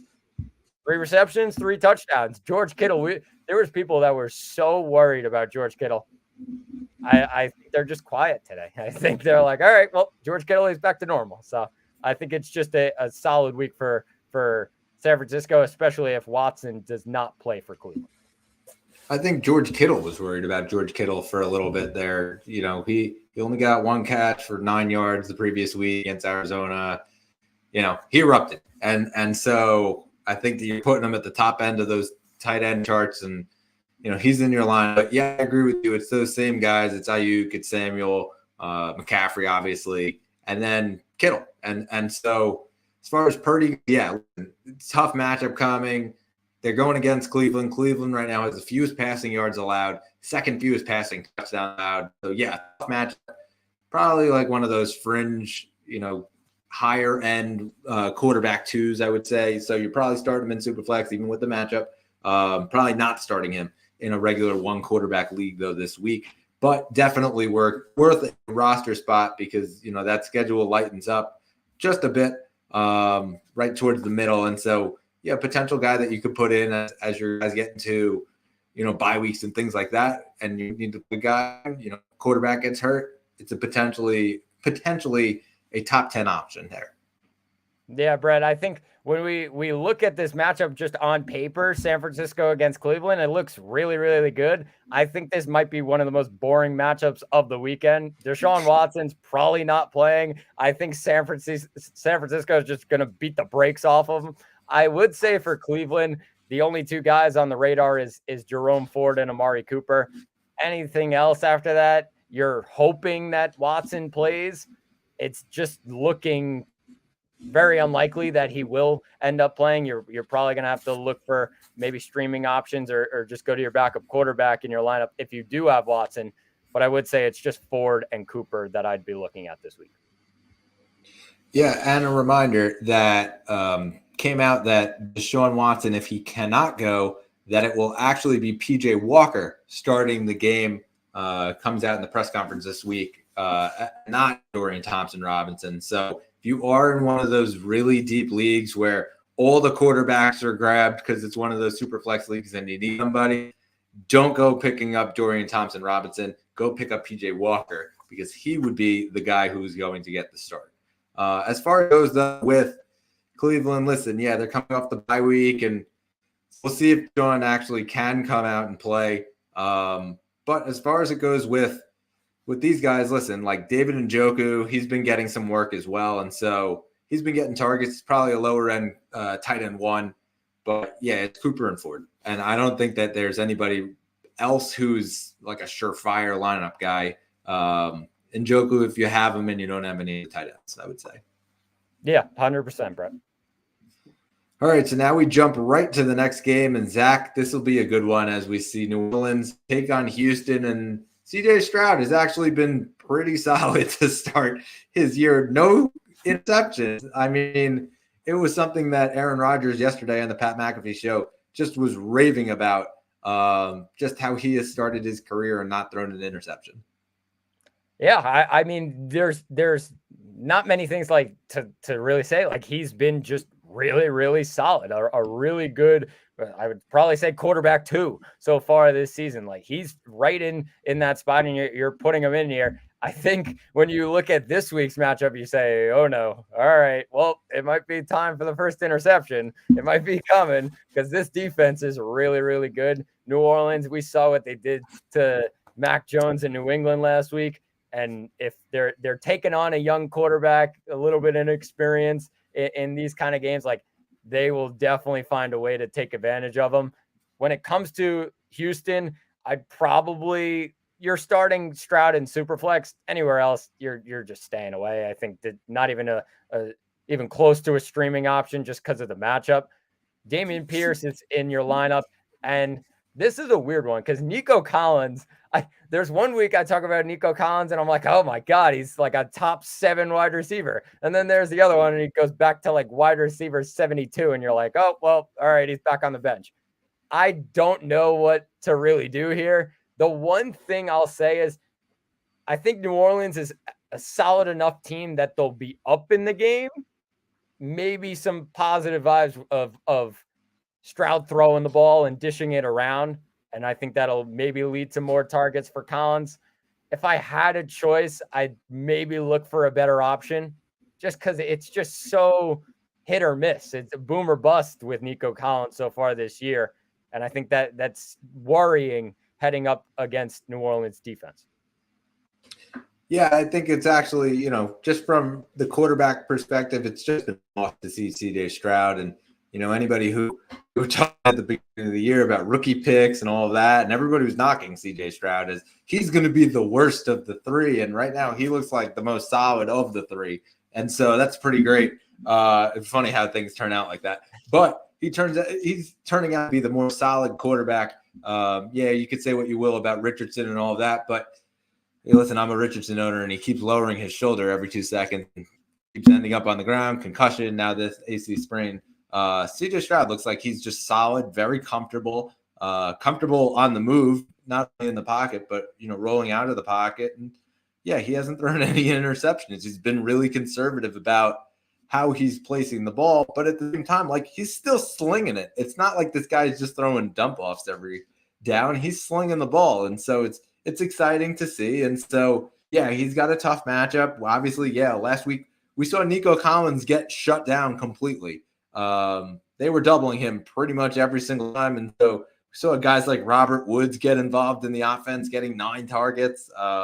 Schultz got 10 targets. And so, I'm curious to see how New Orleans prepares and attacks this offense. And so, I'm a little uncomfortable starting a lot of these guys. If you're in a tight end premium league, maybe you start Dalton Schultz just based on the fact that you think that you can get the workload out of it.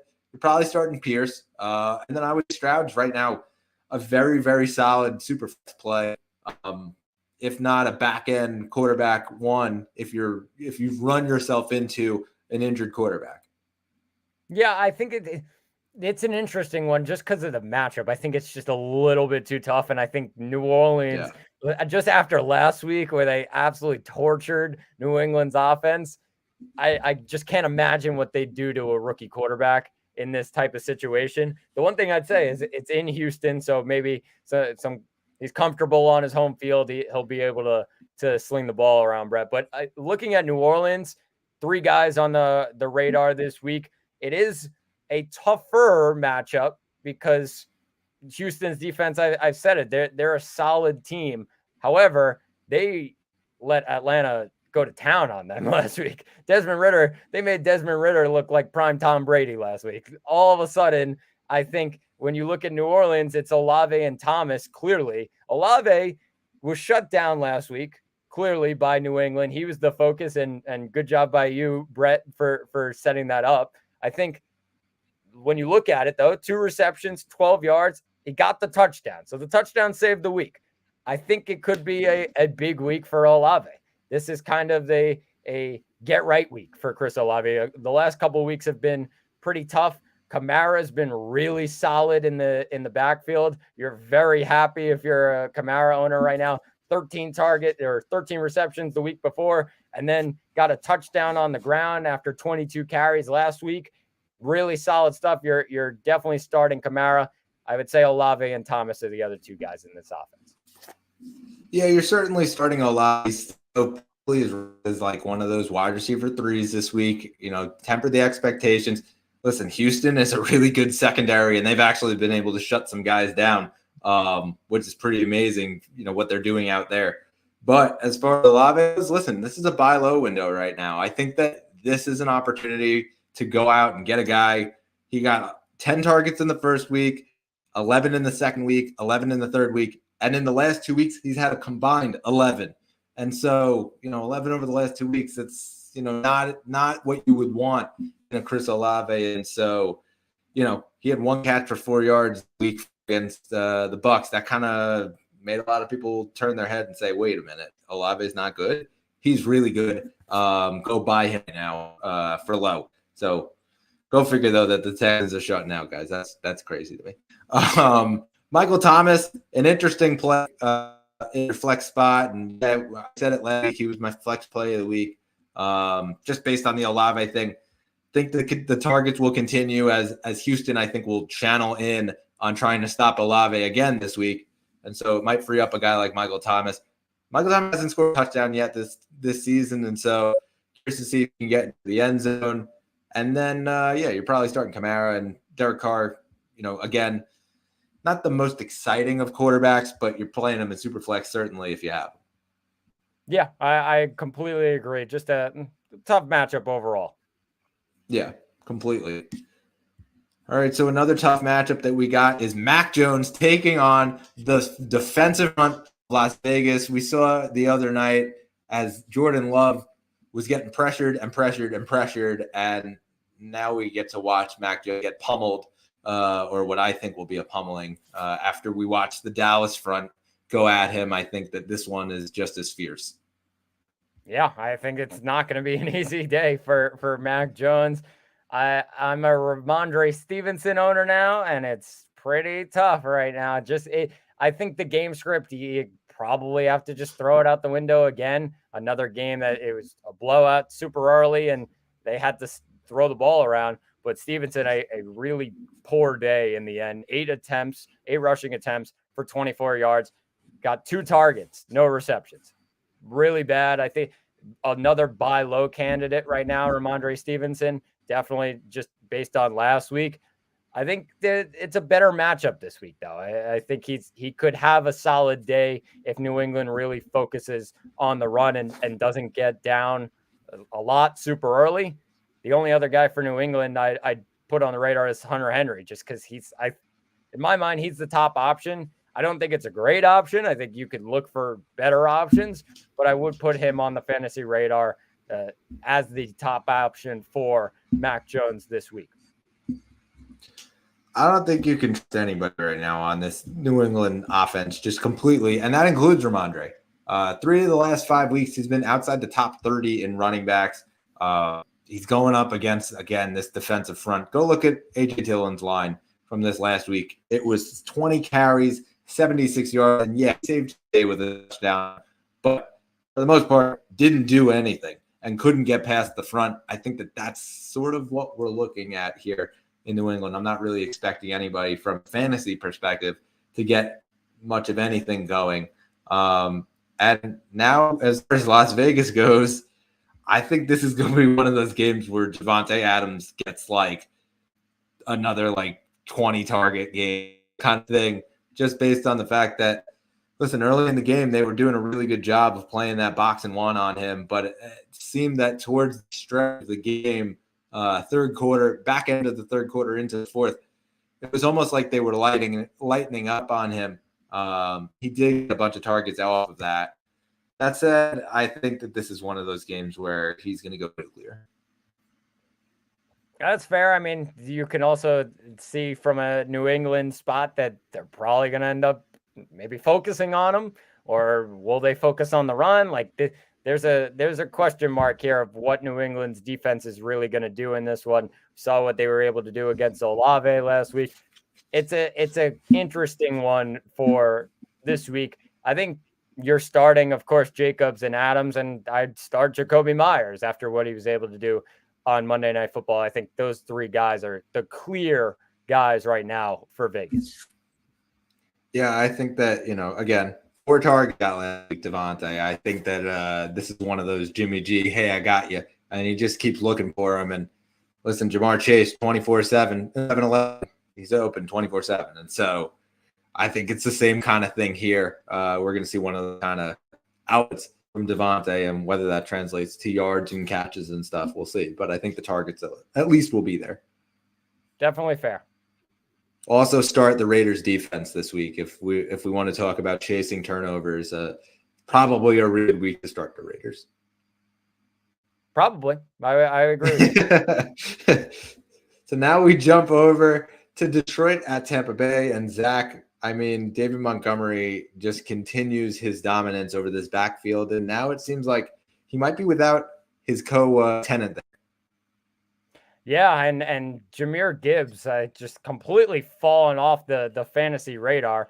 When you look at Monty, last week was great. 19 carries, 109 yards, and a touchdown. 2 receptions on 6 targets for 20 yards. And I'm expecting the same from Montgomery this week. It is a bit of a tougher matchup against Tampa Bay, but I'm still full go with David Montgomery. I think this offense really runs through him. When it comes to Jared Goff, I'd probably stay away this week just based on the matchup. It's going to be a little bit of a tough one against Tampa Bay, but his weapons out wide, Amon-Ra probably going to be back this week, so you're starting him. And Sam Laporta, I was so happy after last week. What a guy. Sam Laporta, my king.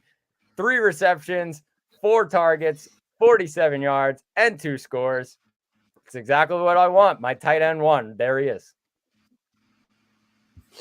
Yeah, so I think it's the same thing here. I'm curious to see what Amon-Ra's actual status is heading into this week. He practiced limited today, and so I'm sure he'll play, but it's more so of is he 100% when he does play, or are they going to use more as a decoy? I'm also looking for Jameson Williams to get a little more involved than he was last week. He only had 2 catches for 2 yards, and so not any sort of workload that I think he only played like 10 snaps in the entire game, but most of them were runs, and so yeah, I'm looking for some sort of workload to get him in and acclimated. As far as Sam Laporta goes, you're starting him if you have him. I mean, the dude is just special. It's been really fun to watch. And then as far as it goes with Gibbs and Montgomery, listen, Gibbs, he didn't practice today, and then he at the end of practice told reporters that he won't know until Friday until he's healthy enough to play. And so I'm curious to see what happens there, and definitely something to keep an eye on. And I think that David Montgomery, again, this could be one of those games where he gets like 30 carries at least. Yeah, it wouldn't surprise me, especially in this kind of matchup. Yeah, I mean, it's insane. So the stat on Montgomery, since he returned from missing in week 3, he leads all running backs in total touches, 55. He's also second in total yardage among running backs in that spell with 270. And he only trailed Devon Achane. Week 5's blowout led him to only seeing 21 touches. But the last time that they were both healthy, still had 4. And so, again, even if Gibbs is in the lineup, I don't see this going away anytime soon. I think Monty's going to still roll with the touches.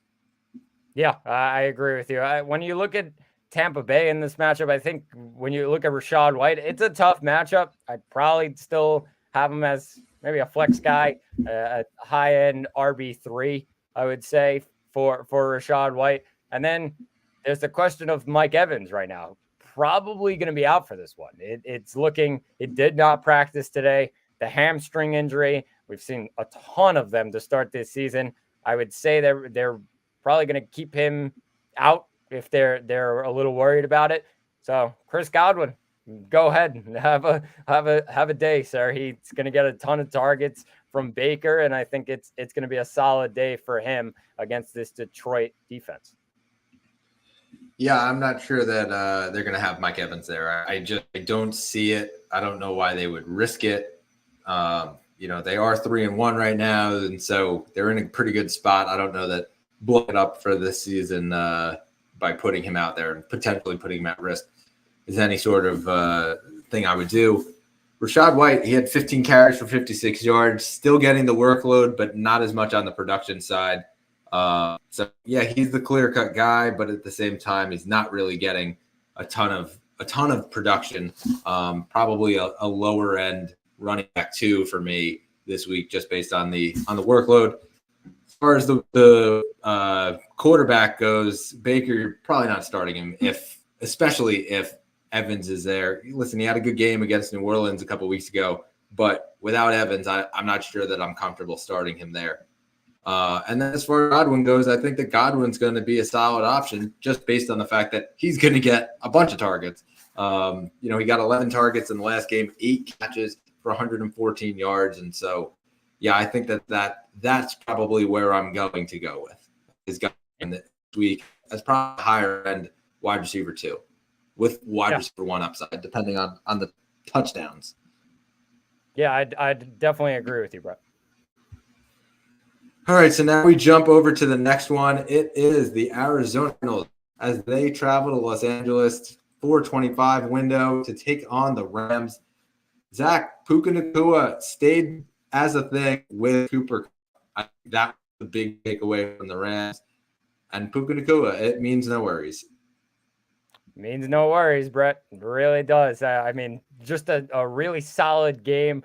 And they had a solid matchup against Philadelphia, who's given a fair amount of points to receivers in fantasy this season.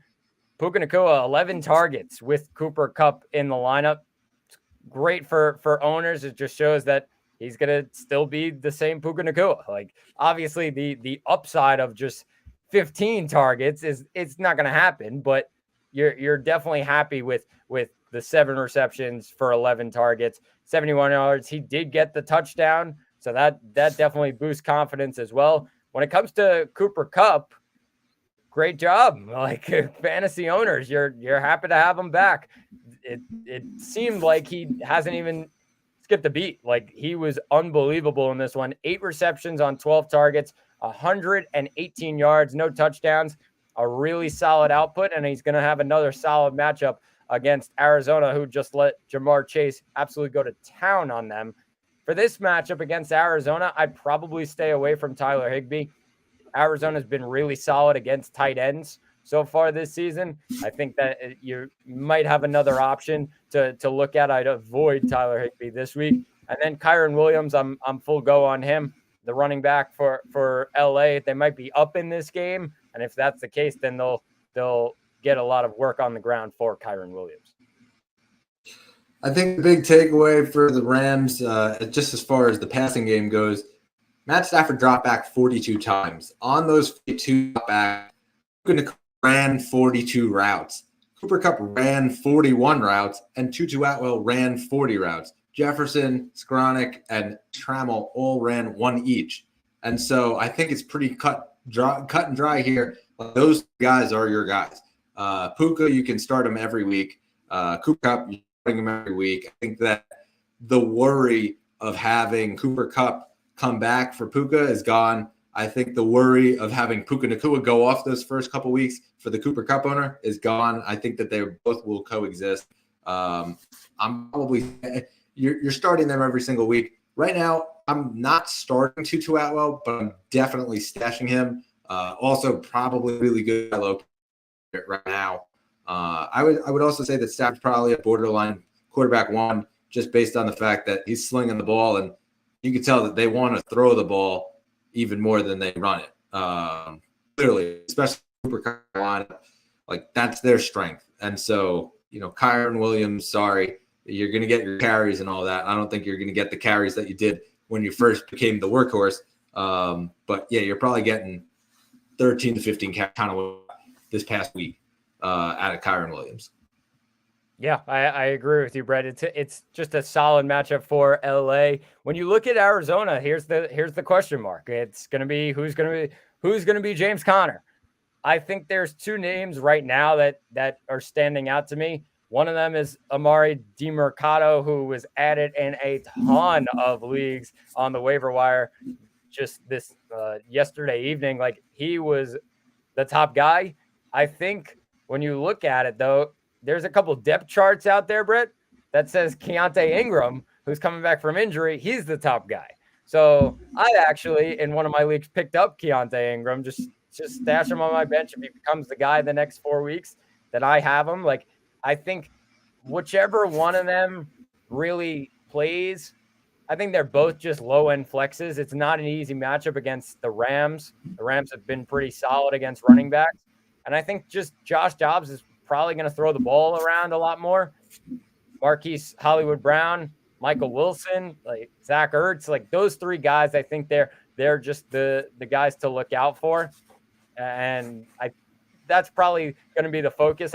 Like I said, I think LA is going to be comfortably in the lead in this one. And I think Arizona will have to come from behind and they'll throw the ball a lot more.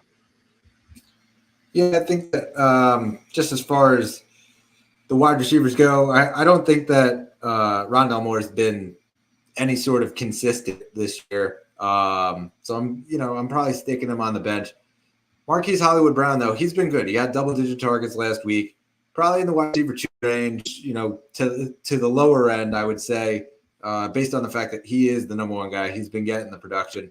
Josh Dobbs actually did not have an amazing fantasy game this past week, so that was, a little sad to see, where he scored in the single digits after kind of going off the last couple of weeks. But he did throw multiple touchdowns, and so I think that was important to see as well for them moving forward, especially as it goes with Hollywood Brown, all that. Zach Ertz, always a touchdown candidate. And so I think that if you're in one of those leagues where, tight end, the tight end position is kind of touchdown dependent and you're in a bind, yeah, he's a great option to have, Zach Ertz. And then, yeah, I think as far as the running back room goes, obviously Connor not there.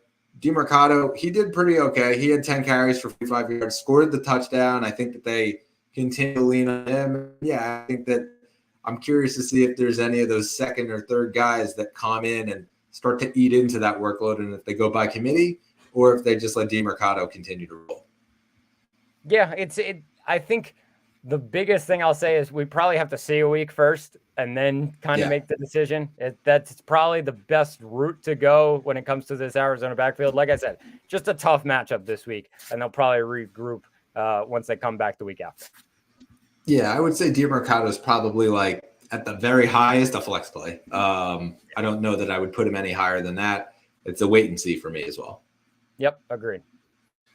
All right, so now we jump over to New York as the Jets take on the Philadelphia Eagles. And Zach, I mean, what can we say about the receivers for Philadelphia? I mean, this duo of AJ Brown and Devonta Smith is swaying one way, and it's AJ Brown's way. Like that's all I can really say about it right now. Devonta Smith, if you're an owner for him, it's probably a buy low. I think that's the best way to put it. You may be shopping him, looking for other options. I wouldn't be opposed to that. It's just the situation right now. Ever since AJ Brown was a little angry on the sideline, they have gone nonstop to him, and Jalen Hurts is perfectly fine with that. They're going to be up in a lot of games. They're a really solid team. Their defense is super strong. I will say this week is a little bit of a tougher matchup. They're going up against the Jets, a stout defense, and it's in New York. They're playing at MetLife. I think when you look at it, though, Brown, you got to keep starting him, and Smith, you also got to keep starting him, even though it hasn't been great. I think he's a guy that you're probably putting him in a flex spot right now, but I still feel like there's just no other options that you can look at and be like, okay, he's better than Devonta Smith. Like, there's no way you could do that, even with the matchup this week. I would say Dallas Goedert, look out for another big week. The Jets let up a lot of fantasy points to tight ends. If there's one position that Philly can take advantage of, it's Dallas Goedert. He had a great game last week, 8 receptions on 9 targets, 117 yards, and a score. I think that could happen again. Swift is going to be still starting in your lineup just because of the workload he's getting out of the backfield. And then, of course, you're firing up Jalen Hurts in this one. Yeah, on all fronts. Goddard, listen, yeah, he's going against the Jets D. Not only do they allow a lot of points, they allowed the most points in the NFL to tight ends so far this year. And so, yeah, after what was a monster of a game, 117 yards and a touchdown, 8 catches for Dallas Goedert, yeah, you're putting him in there and you're not even thinking about it. There were a lot of question marks for him over the last couple of weeks. I think those have been answered. Like, Goddard will get his fair share. So you kind of just have to pick and choose where you put him. Obviously, yeah, A.J. Brown seems to be the guy, and we figured that he would be the guy. There was that one game of worry, but at the same time, like, he's going to be the guy. So that said, Devonta Smith is, for me right now, actually a buy low candidate, not only in redraft, but in Dynasty. I think that he's young enough where you still can get the value for him. He's getting a ton of work. Like, he's going to be out there. Only takes one bomb for him to have just an awesome game. Obviously, this week he's playing against the Jets, but in terms of the dynasty value, I think that the value is there that you could potentially be able to go and grab him from an owner as a low candidate. That said, yeah, this week he's probably a wide receiver 3 flex play. Again, you only need one bomb. He has going against some good corners out there, DJ Reed, Sauce Gardner, as well as some secondary out at safety. But at the same time, there's always that defensive breakdown that could happen if they throw A.J. Brown over the middle and, try to have him go into open space. They throw, over the top. They've done that against a lot of other teams, and curious to see if they do that here. And then Swift, yeah, he's your guy. Like, he's going to get the carries, the bulk of the work. You're putting him in your lineup as well. Yeah. When it comes to the Jets, Brett, Breece Hall, Garrett Wilson, same as always. Like any other week, I think Garrett Wilson, it could be a solid game. The Eagles have not been great against wide receivers this year, and they've let up a lot of points to them. Just maybe a weakness, a difference from last year's team to this year's team, like a lot of points to wide receivers. And and keep an eye on Garrett Wilson this week. Of course, you're probably starting him anyways, but now it could be a solid week for him. And like I said, Breece Hall, it's going to be a bit of a tougher matchup, definitely, because the Eagles front is very scary, and Kyron Williams really struggled last week against them. I think you're still starting Breece Hall, though, if you have him. The other thing I will say about the Jets, other than Breece, other than Garrett, Greg Zuerlein. I think that Greg Zuerlein right now is a pretty good candidate, just in the fact that they struggle to get it into the end zone, the Jets. They can drive themselves down the field, and a lot of the time they can't really just punch it in. Greg Zuerlein's getting a lot of work, a potential ad that's probably available in a lot of leagues. Other guy to potentially look at is Tyler Conklin. It's a guy that Zach Wilson has looked at time and time again. Has a ton of targets, at least 5 a game. And so, again, potential end zone. He looked at him in the red zone. And so, yeah, he's probably not a tight end 1, but at the same time, I would say he's definitely a higher end tight end 2. In those tight end premium weeks, as we start to get into the bye weeks, he is a potential streaming ad for you guys. Yeah, definitely. I agree. All right, so we jump over to the other side of New York, and well, technically the Jets play in New Jersey, but we jump across the border to New York is what I meant to say there, as we go up to Buffalo for Sunday Night Football. The Giants heading into Buffalo, and Zach, this would be another blowout on behalf of all teams against the Giants. Yeah, that's what we're expecting. Obviously, the point spread, Vegas is agreeing. So it's over 2 touchdowns is the spread in this one. Won't even be even close. And the question is, Daniel Jones going to be playing in this one? Maybe not. Like, they might not risk it. Barkley right now, Saquon is limited in practice. Another question mark. Is he going to play? This could get ugly. I think right now, Darren Waller has a tough matchup this week against Buffalo. They don't let up a lot of points to tight ends like they did to Evan Ingram last week. He had a great week last week, Darren Waller, 8 receptions on 11 targets, 86 yards. If Daniel Jones is not playing, I'm just not comfortable with the Giants. Like, I really am not. I think if Saquon's playing, you're obviously starting him. But anybody after that, there's some people that are just going to have to stick with it and start Waller. I would not be surprised if this is like a 2-point game from Darren Waller. That's what I'm expecting in this one. I thought you were going to say a 2-point game in the Giants versus the Bills. No, I expect a 2-point game as far as Darren Waller goes. I agree. It's a very tough matchup. It's tough to trust Jenny. And, yeah, Saquon, right now he's listed as questionable, and we'll see what happens. He practiced today. Obviously, if you have him, you're starting him. But, I'm not expecting this huge output from anybody on there. I will say, though, I think that the Bills defense will have a good game against the Giants offense. That's a pretty easy task for them. I would say. I think it's going to be a solid game for them as well. When just looking at the Bills, Brett, Josh Allen was quarterback 2 last week. They lost it, but he was throwing the ball plenty. 359 yards passing, 2 touchdowns. Did have the interception before. Attempts on the ground, 14 yards, also had a touchdown on the ground. That's what's really helping him so far this season. He's been slinging the ball around, but he's also getting touchdowns on the ground, and it's really helping his fantasy value. Quarterback 2, like I said last week. James Cook, it was a bit of a weird one last week, and I think that's due to what Jacksonville was able to do. They went up early. Bills were kind of playing catch-up. So Josh Allen was throwing the ball a lot more. James Cook struggled a tiny bit in this one. I wouldn't be too worried. I think it's a get-right game for him against the Giants. When you look at the wide receivers, Stephon Diggs automatically in your lineup. 8 receptions last week, 11 targets, 121 yards, a touchdown. Did have a fumble that he'll want to forget, but a solid week for him. And then another guy, which, Brett, I can't believe we're saying it, but he might actually be a consistent wide receiver. Oh my goodness. Yeah, I was pretty shocked to see that also. it's just every single week he's been really, really solid. 6 receptions, and that man is Gabe Davis. 6 receptions, 100 yards, and a touchdown on 8 targets. He's getting the targets, he's getting receptions, and I think he hasn't scored less than like 12 fantasy points since week 2. Yeah.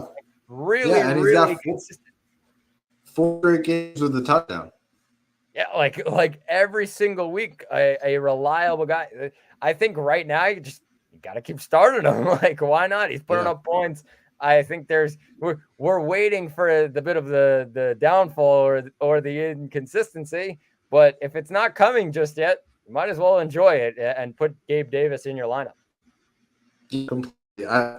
I would say as far as Buffalo goes, yeah, with Gabe Davis, you're rolling him out there. He's catching touchdowns. I mean, plain and simple, he's catching touchdowns. He has touchdowns in 4 straight games. You're playing that guy, and so especially with events like those have, schedule coming up is pretty good. We're going to see, obviously he plays the Giants this week, but as you fast forward to next week, like he plays New England. So you would figure New England's probably going to channel in on Diggs a bit more, could free up Gabe Davis. So, I think it could be a big couple weeks here coming up for Gabe Davis. So he's going in the lineup, definitely. Obviously, you're starting Diggs. The tight ends kind of is an interesting thing. Didn't get a ton of work this past week. 6 targets to Dawson, only 2 targets to Kincaid. And so we've seen this back and forth kind of thing. Jacksonville did a really good job of kind of locking the box to where the point where they couldn't throw it to the tight ends. And so, I would forget about that past week. I think that both Knox and Kincaid will be fine. I think they'll continue to split down the middle. Both the potential tight end ones moving forward. Probably I would say that they're, for this week at least, a tight end 2. You're probably not starting either one of them. But I think for you consider to have both. You definitely should be rostering both of them, I would say. James Cook, I'm not worried about James Cook. He had 5 carries, -4 yards on the day. I think the workload has been there for pretty much the entire season. And yes, it was a weird week this past week, and they kind of just threw the sink at them every play. And so there was no room to move. And the Bills quickly realized that. And so they stopped giving the carries completely, kind of leaned more into the passing, which is why you only saw 5 carries out of him. But he's getting at least running back 2 production pretty much every single week. I think that continues as well. And then, obviously you're starting Josh Allen. I don't think there's any debate. Yeah, of course. I completely agree. It's just like looking at it, like I said, just Gabe Davis. Enjoy the ride. It's working right now. Enjoy the ride. Keep going. Enjoy the ride. It is a potential, though, for Gabe Davis to sell high. I think that you could probably get a lot for him right now just based on the fact that he is scoring those touchdowns. There are a lot of wide receivers in this league right now that aren't scoring the touchdowns. Chris Olave, list goes on and on. We've mentioned the names in the last hour, or so.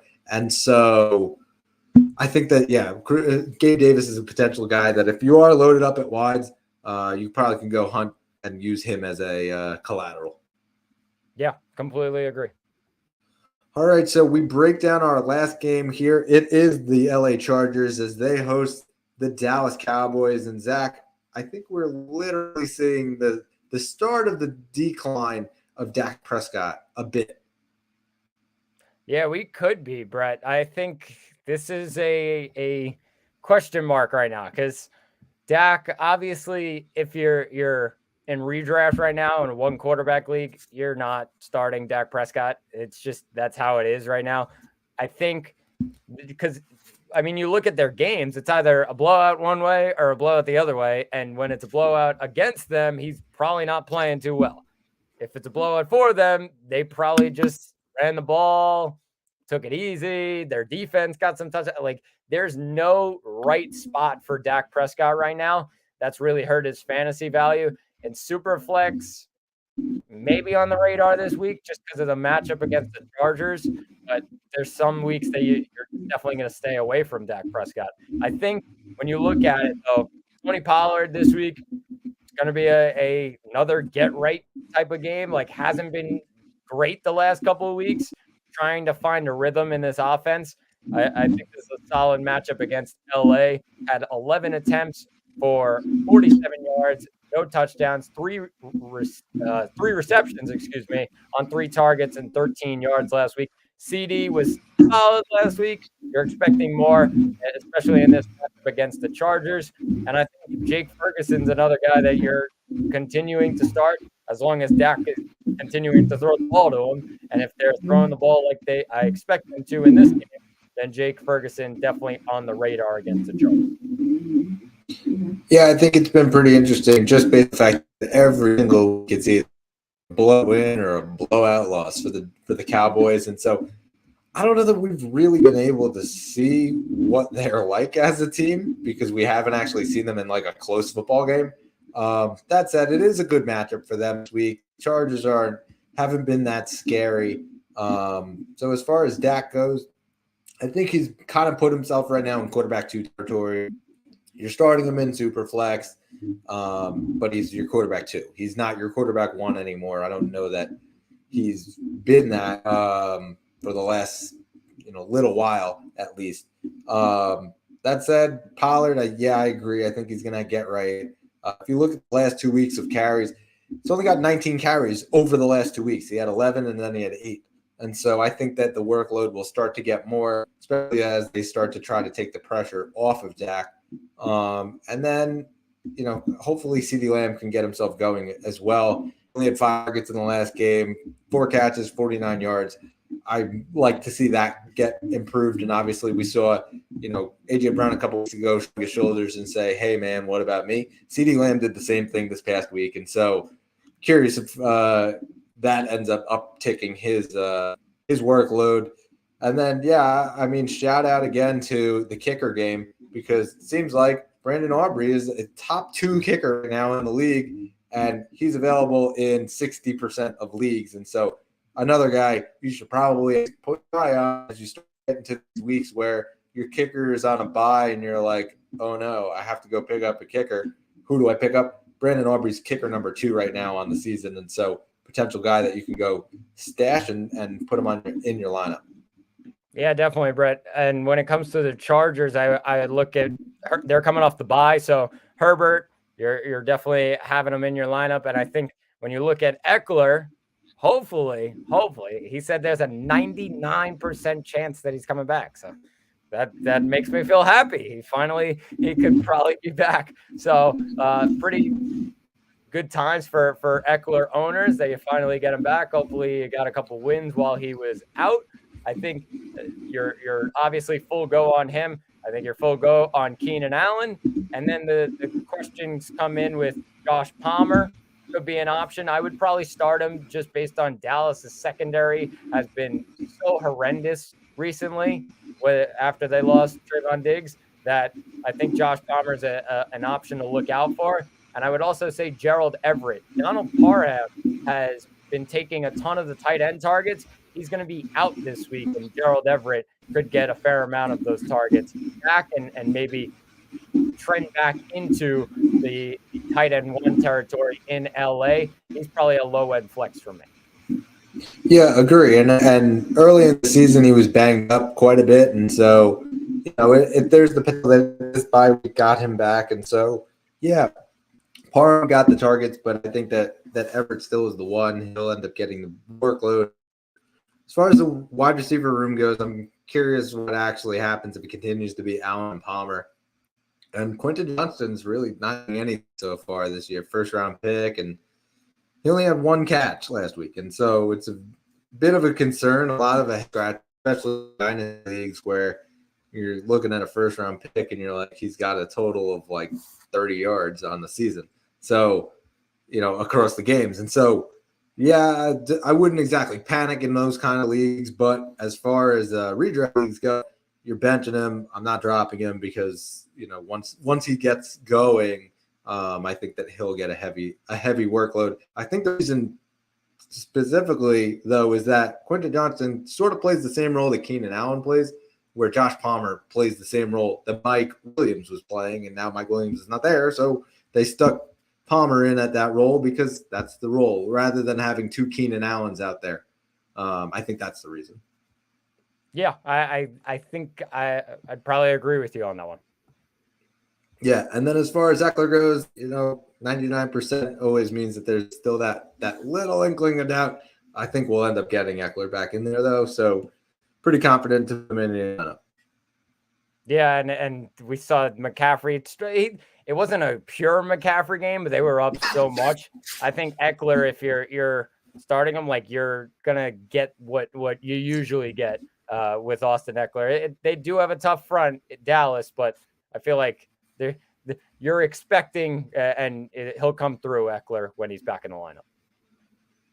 Yep. So now we head into the final stretch as we broke down all the games, and now we're going to head into our lock of the week, our ones to watch. We start with the lock of the week. These are guys that you should put into your flex spot. Last week, I took Michael Thomas, and it paid off with 10.5 PPR points. Figured that was coming with the Bill Belichick ran defense and shut down a lot. So, it worked pretty good. Zach, you picked Romeo Doubs. Didn't do that well, but at the same time, it was kind of interesting for the offense in Green Bay against Las Vegas and trying to figure out how exactly to get everybody in, all the receivers finally fully healthy. And so, Christian Watson seemed to get the bulk of targets, obviously broke off that long run, but it seemed like Jordan Love wasn't getting a ton of time to throw the ball either. So, yes, to keep Dobbs, though, obviously, like you're not by any means panicking about it. I think Dobbs will be okay. Just seems to be some sort of matchup. But let's hear your lock of the week for this week. So my lock of the week, Brett, is Christian Kirk. And yeah, you might say, oh, Christian Kirk, he's been pretty solid so far this year. He's still like a flex consideration. There's people that are not giving him the respect he deserved. The last 3 of the last 4 games with at least 6 receptions for Christian Kirk. He's been absolutely tremendous the last couple of weeks as well, getting a ton of targets. I know Calvin Ridley got a great week, but so did Christian Kirk. And this team was winning the game for the most part. They definitely had this offense rolling, and he gets another really solid matchup against Indianapolis. Indy, I think when you look at it, they gave up so many points or so many receptions to DeAndre Hopkins.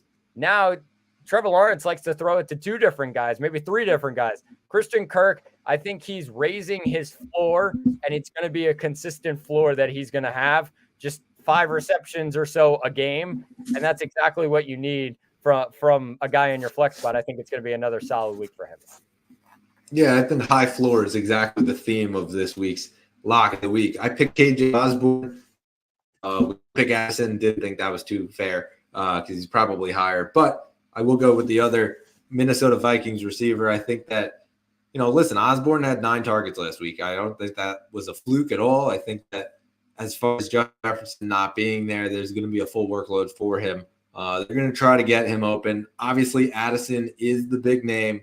I think that they're going to put their guys locked in on Addison. Should free up some KJ Osborne.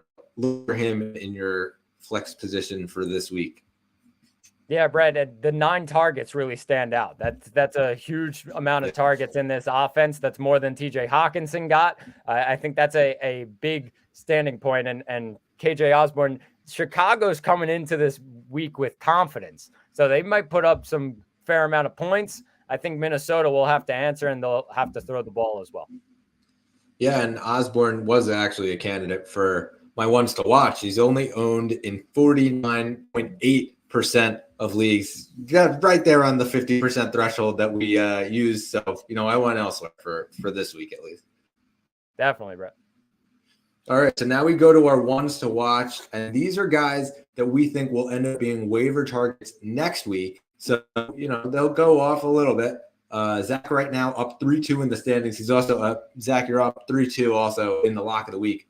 But last week, we went and I picked Jameson Williams, and obviously, like I said before, he only played 10 snaps. And so, yeah, he's still a guy you should stay on your roster because the workload will start to get more, but only finished with 2.2 PPR points. Zach, you picked Rashee Rice, and he scored a touchdown. And so you win. He got 13.3 PPR points. It's your turn to pick this week. You take. I will say, if you haven't picked up Rashee Rice, go get him. What are you doing? He's sitting there right there for you. He's unbelievable. Great guy. So go get him. He's definitely a big target in this offense. If you don't have him, you better go get him. I think for this week, Brett, I'm going with Carolina, and I'm going to take DJ Chark. This week is a weird one for Carolina. They're going up against Miami, so I think Miami is going to probably blow the doors off them like they do for most other teams, and they're going to be down. And exactly what I hoped for last week when it came to Carolina when they went up to Detroit. They were down early, and garbage time, they're just dishing the ball around. I think DJ Chark is the second wide receiver. He's the second target in this offense behind Adam Thielen. Believe me, Thielen's going to get those targets as well, but DJ Chark is the next best guy. It's kind of a battle between him and Mingo. I'd favor Chark there. And in the next couple of weeks, Carolina's got some matchups they're going to be looking forward to. They go to the bye, and then there's matchups where I think they're going to be down in the game, and they're going to have to throw the ball a lot. I'd look for DJ Chark to add him on the waiver wire. Yeah, I also think that, we just spoke a little bit about Houston. We spoke about Miami and those secondaries, those that they have coming up. Like, they're going to channel in on Thielen like it's 2017. Like, that they're going to go into 2017 mode and just double Adam Thielen, because I think that they've proven that he's the guy there. And obviously, rookie quarterback, you're going to try to test him by going other places. So I agree with that pick. Definitely a good one there. I picked Josh Downs. Quite honestly, the reason is that Gardner Minshew loves him. I think that, just from the standpoint of he's only owned in 19.7% of leagues right now, and he's a guy who's just on the brink of a breakout performance. He had 6 catches for 97 yards last week, and that was just over the second half of the game. He really didn't do much in the first half. Now he goes against Jacksonville, and they haven't been amazing. Yes, he gets Cleveland in a couple weeks, so you got some stingier matchups. But I think as we start to head in towards the home stretch, he's a guy that's going to be there. And obviously, we don't know the stat of Anthony Richardson and how long Anthony Richardson's going to be out. But I'm riding the wave right now with Gardner Minshew, at least picking out his favorite targets. They try to channel in on him, because I think that Michael Pittman, just from the standpoint, he's the best receiver there. Point blank, I think that the defenses are going to put their top guys on Pittman. Yeah, I completely agree, Brad. Definitely a guy to look out for, Josh Downs. As long as Gardner Minshew is the quarterback, he's going to keep getting those targets, keep racking up receptions. And like you said, they're going to keep doubling Pittman as the number one guy, and Downs is going to be open. And with Richardson still a question mark of when he will come back, as long as Gardner Minshew's there, like, Josh Downs is definitely on the fantasy radar. All right, so that'll do it. Zach, any last words, any big things you're looking for this weekend? Any big things I'm looking for this weekend? I'm looking for a bounce back from Chris Olave. I've been dealt a couple of bad weeks from him. I'm expecting a breakout against Houston.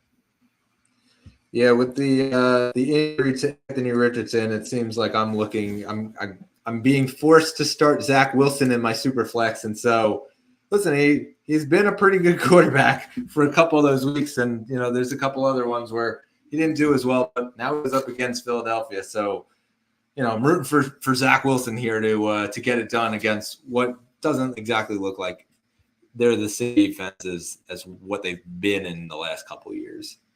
Yeah, definitely. Put up points, guys. Put up points. Come on. Yeah, just put up points. The couple of weeks we've seen some guys put up, 40 points in the week, and that's so much fun.